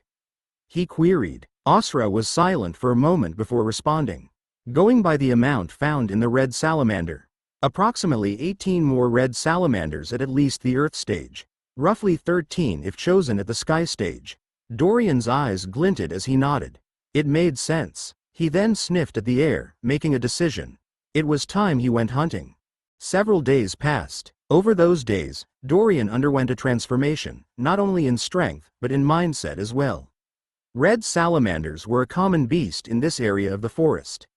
It was no coincidence that he ran into a red salamander on his first day here. All of the salamanders in this area seemed to share similar bloodline origins, including the degraded mire dragon bloodline. The first time he tried to hunt one down, Dorian had almost died in the fight.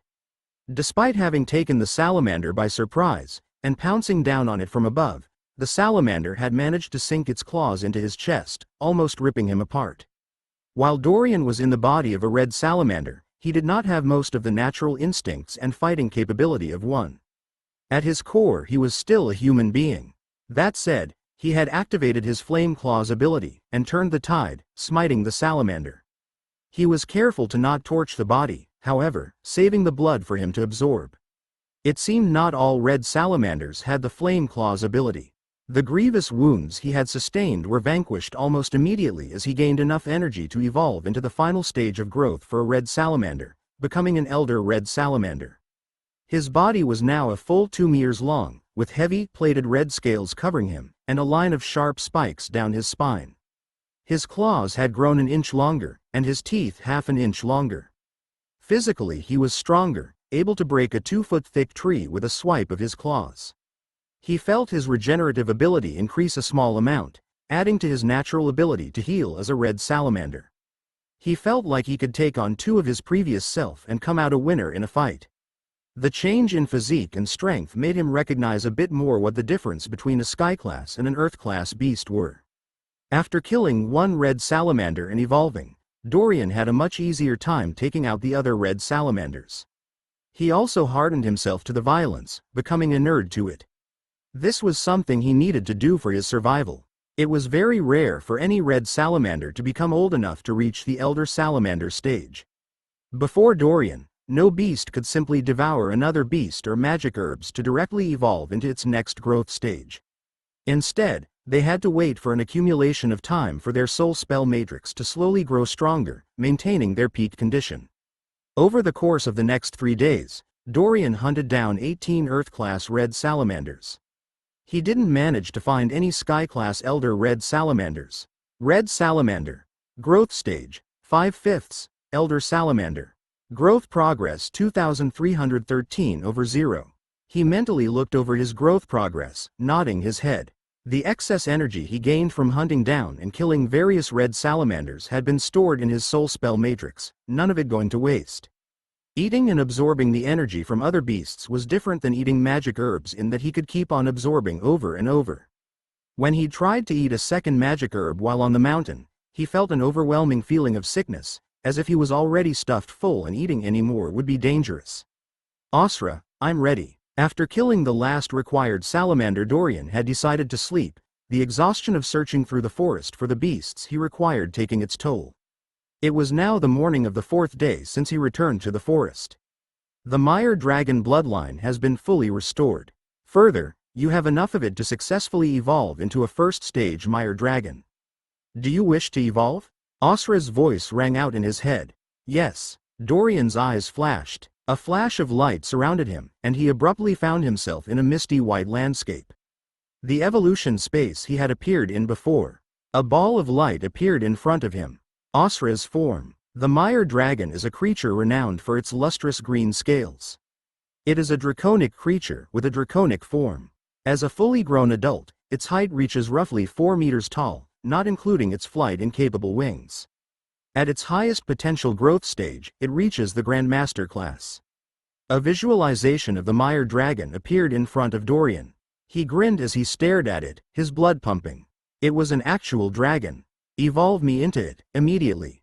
Absorbing mire dragon bloodline. Body reconstruction in progress. Meanwhile, roughly 1,000 miles away from where Dorian was, an enormous world bridge connected the Hausnorth planet to the Messer planet. The appearance of a world bridge connecting to a planet was mystifying. It looked like an enormous, 300-mile-wide pillar of land shooting off into a portal of spatial storms high in the sky. Gravity operated in a mysterious fashion around this connected area. Instead of everything on the bridge simply falling down, gravity shifted as you walked to the enormous tract of land. You could walk in a straight line to the bridge, and then straight up, and it would feel completely normal. Down on the bridge was always towards the center of the world bridge, no matter where you stood on it.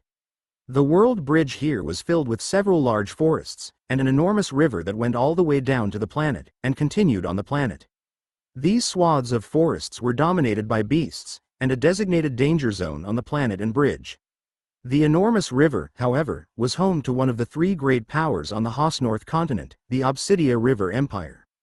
The capital of the Obsidia River Empire was located just a few miles from one side of the world bridge, the side containing the nearly 80-mile-wide river. The capital city, Obsidia, was an enormous city spanning a full 26 miles, almost a small nation by itself, just off the side of the enormous Obsidia River that ran up the world bridge. It was teeming with more than 3 million human beings, crowded into various shops, homes, a few castles and palaces, and a few outer villages that existed on the edge of the capital. Obsidia was one of the centers for trade on the planet, and one of the few places where one could find a trading caravan that journeyed to other planets. The leader of the Obsidia River Empire was a powerful Lord-class wizard, studying high water magic. A full cohort of 8 Grandmaster-class wizards served as the royal wizards, making the Obsidia River Empire one of the most powerful forces to be reckoned with on the planet. It was a massive empire that spanned more than 3,000 miles.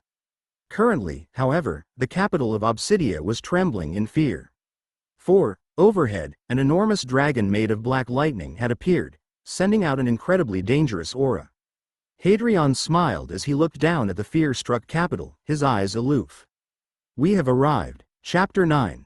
Regrets. Body reconstruction complete. Dorian felt his eyes waver as he left the evolution space in his mind, flashing lights blinding him. A feeling of heaviness sank into his head, as if he had just comprehended a great deal of information. He blinked, looking around carefully. The world around him seemed to have transformed. The colors of the tall, luscious green trees were richer, the sounds of the forest teeming with life louder, the fresh scent of the wild stronger. The world around him had become more beautiful, more potent, more full. Something was odd, however. His perspective of this world, it seemed to be a bit off. The tall trees he was looking at seemed to have grown enormous. He twirled his head back and forth, looking about in confusion. Abruptly, he looked down at his body and came to a realization. It wasn't the forest that had grown. It was him that had shrunk. His body had transformed into that of a small, green-scaled lizard, with a pair of tiny wings. He had a leathery, scaled hide that gleamed darkling, extremely appealing to the eye. He was around half a meter long, with an adorable face and small claws. His eyes gleamed a dark gray color, filled with mysterious light. Meyer Dragon. Growth stage, 1/4, Meyer hatchling. Growth progress 2313 2000ths. He examined his status, looking it over in his head. As he read it, he noticed that his growth progress had exceeded the needed value. He also noted that the required value was much larger than the red salamander needed. Asra, why haven't I evolved into the second growth stage? He queried. After evolving, your soul requires a short period of time to adapt to a new form. Your soul is currently at the Sky class stage. Therefore, you will require roughly 30 hours for your body to fully adapt to this form. The stronger your soul, the less the adaptation period. Asra's reply was cool and concise. The genie continued. After your soul has adapted, you may switch freely between any forms you have previously evolved from, and your present form. Dorian licked his lips. His tongue was much longer than it had been when he was a red salamander. Thanks, Asra, he replied, mentally shrugging.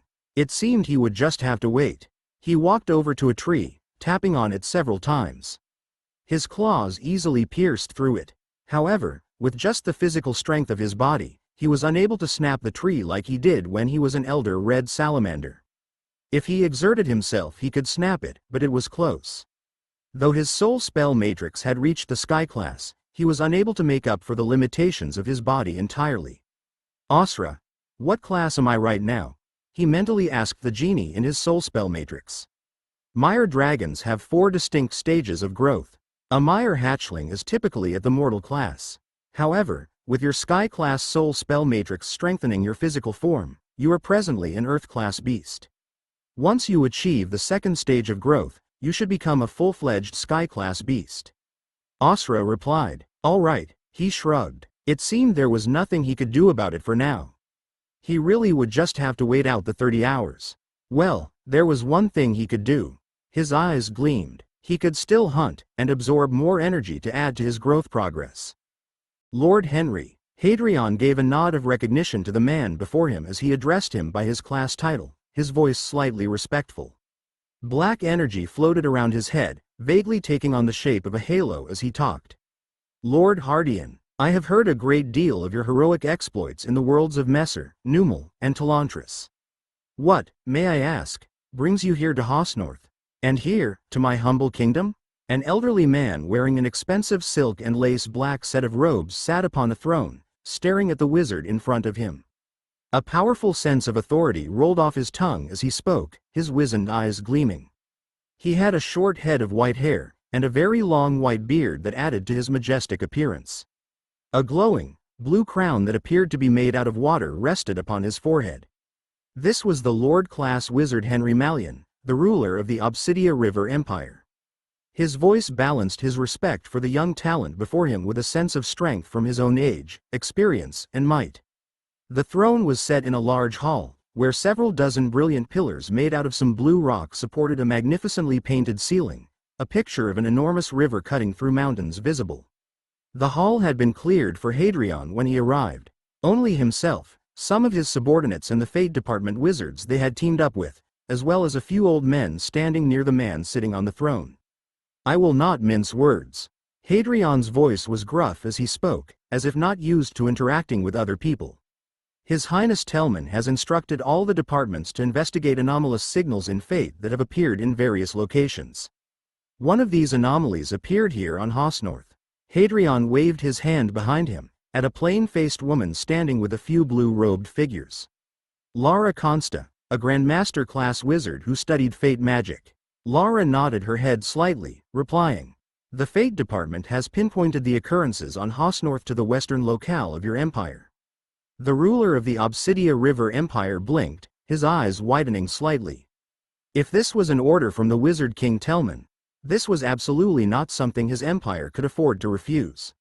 We will, of course, cooperate with His Highness Telman. The Obsidia River Empire's voice continued a slight hint of shock.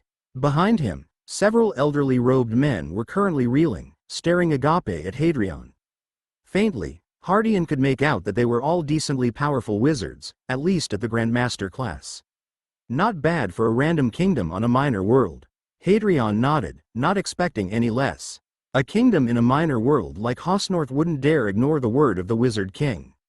He turned to look at Lara behind him. Lara stepped all the way forward, her eyes placid.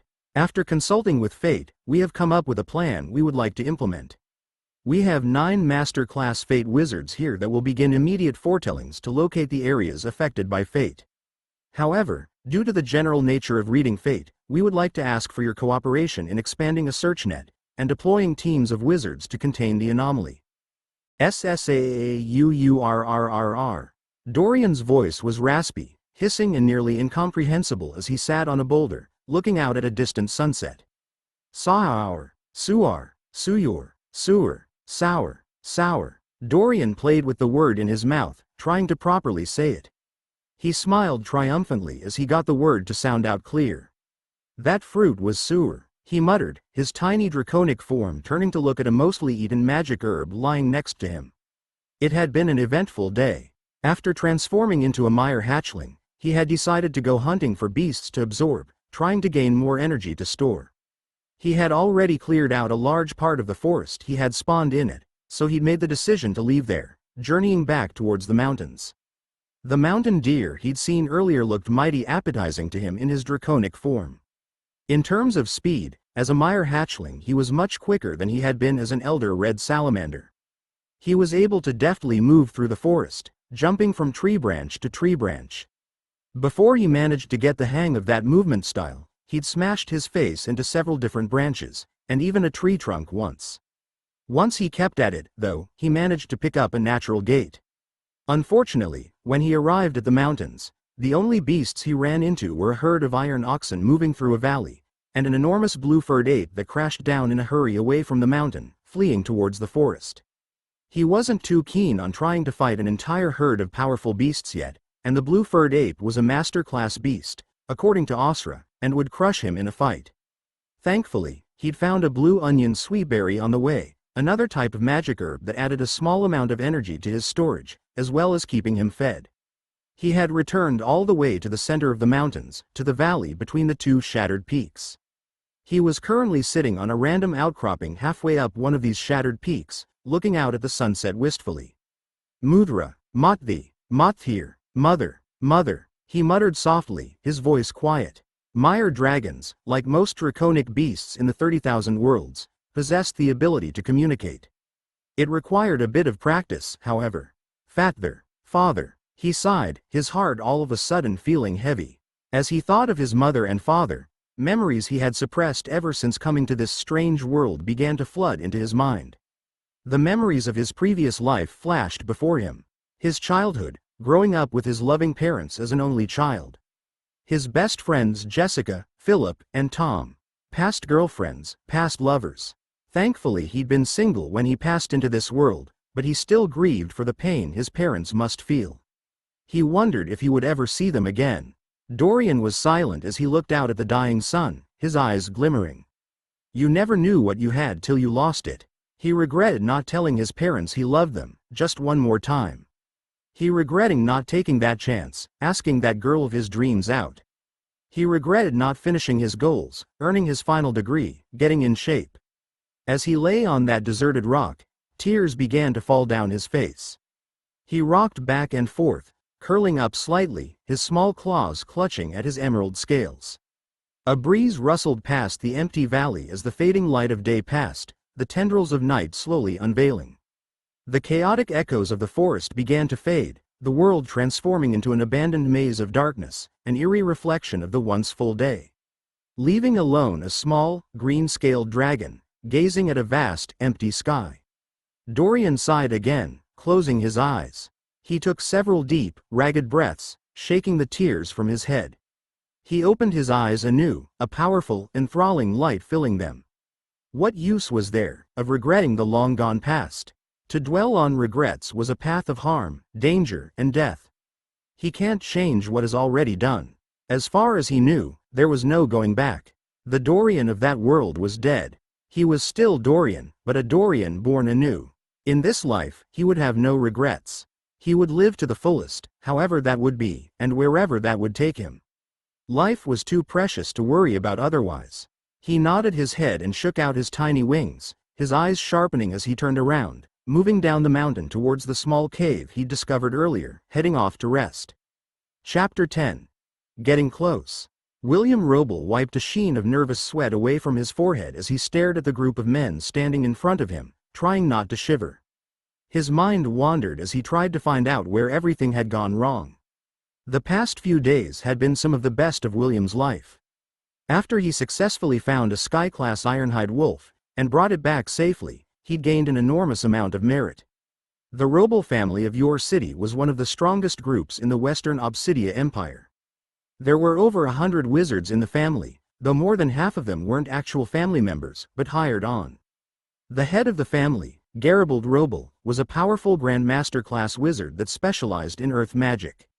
William was the bastard son of an outer member of the family. His grandfather was the brother of the family head. If his horrid father, Ricard Nobel, hadn't conceived him with a maid and instead with his wife, his status in the family would have been so much more secure. He had been forced to claw his way up to where he was now. As a newly promoted sky-class mage, his future was looking bright. Successfully capturing a live ironhide wolf was the cherry on top, a gift he gave to his great-uncle.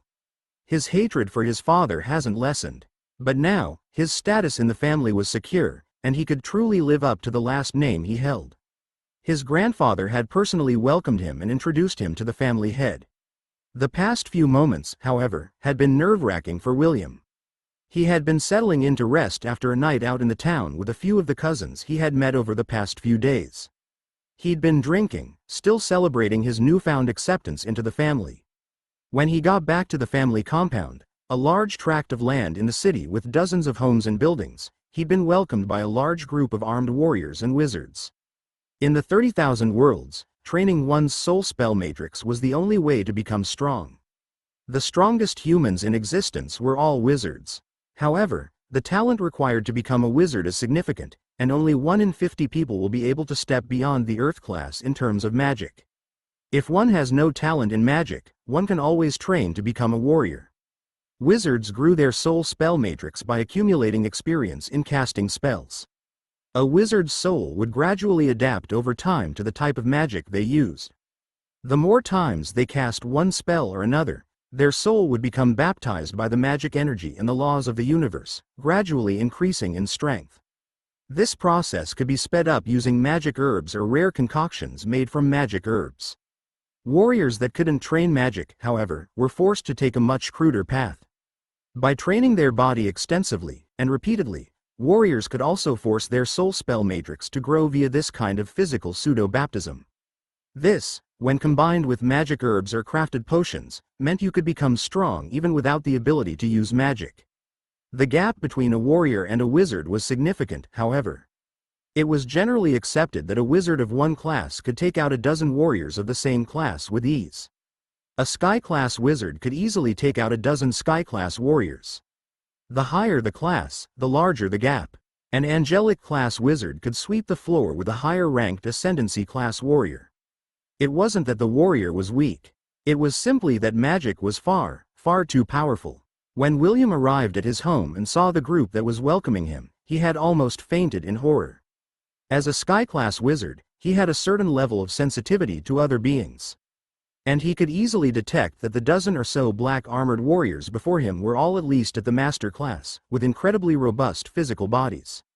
He might be able to take out 1 or 2 of them, but a dozen? As a newly promoted sky-class mage, he would die a nameless death. Thankfully, the group hadn't attacked him. The heavily armored warriors had stood off to the side, their black plate armor clanking against the large great swords they all wielded on their backs, while a quartet of people had approached him. The family head, Garibaldi Roble, wearing a set of loose brown silk robes, his gaunt and aged face bearing a warm smile. A calm-looking man wearing a set tight-fitting gray robes, with a black thunderbolt emblazoned on them. An overweight man wearing a set of loose blue robes, bearing a pale and exhausted-looking face. And another gaunt, elderly figure, dressed in an expensive and very ornate purple shirt and robe.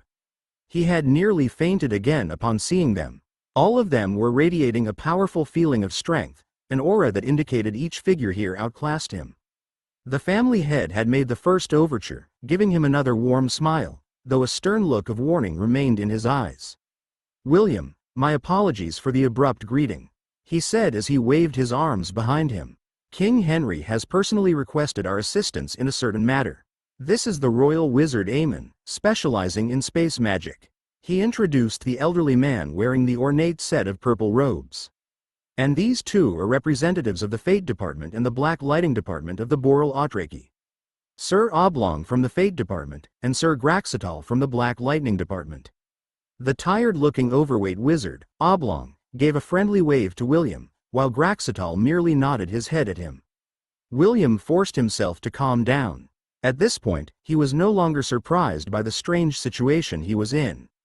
"Greetings." William pressed his hands together and bowed respectfully, not letting his voice tremble.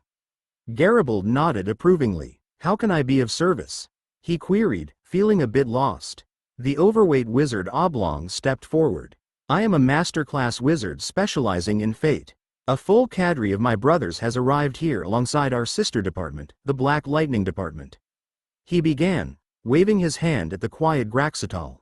"The Obsidia River Empire was kind enough to lend us the use of several of their established spaceways.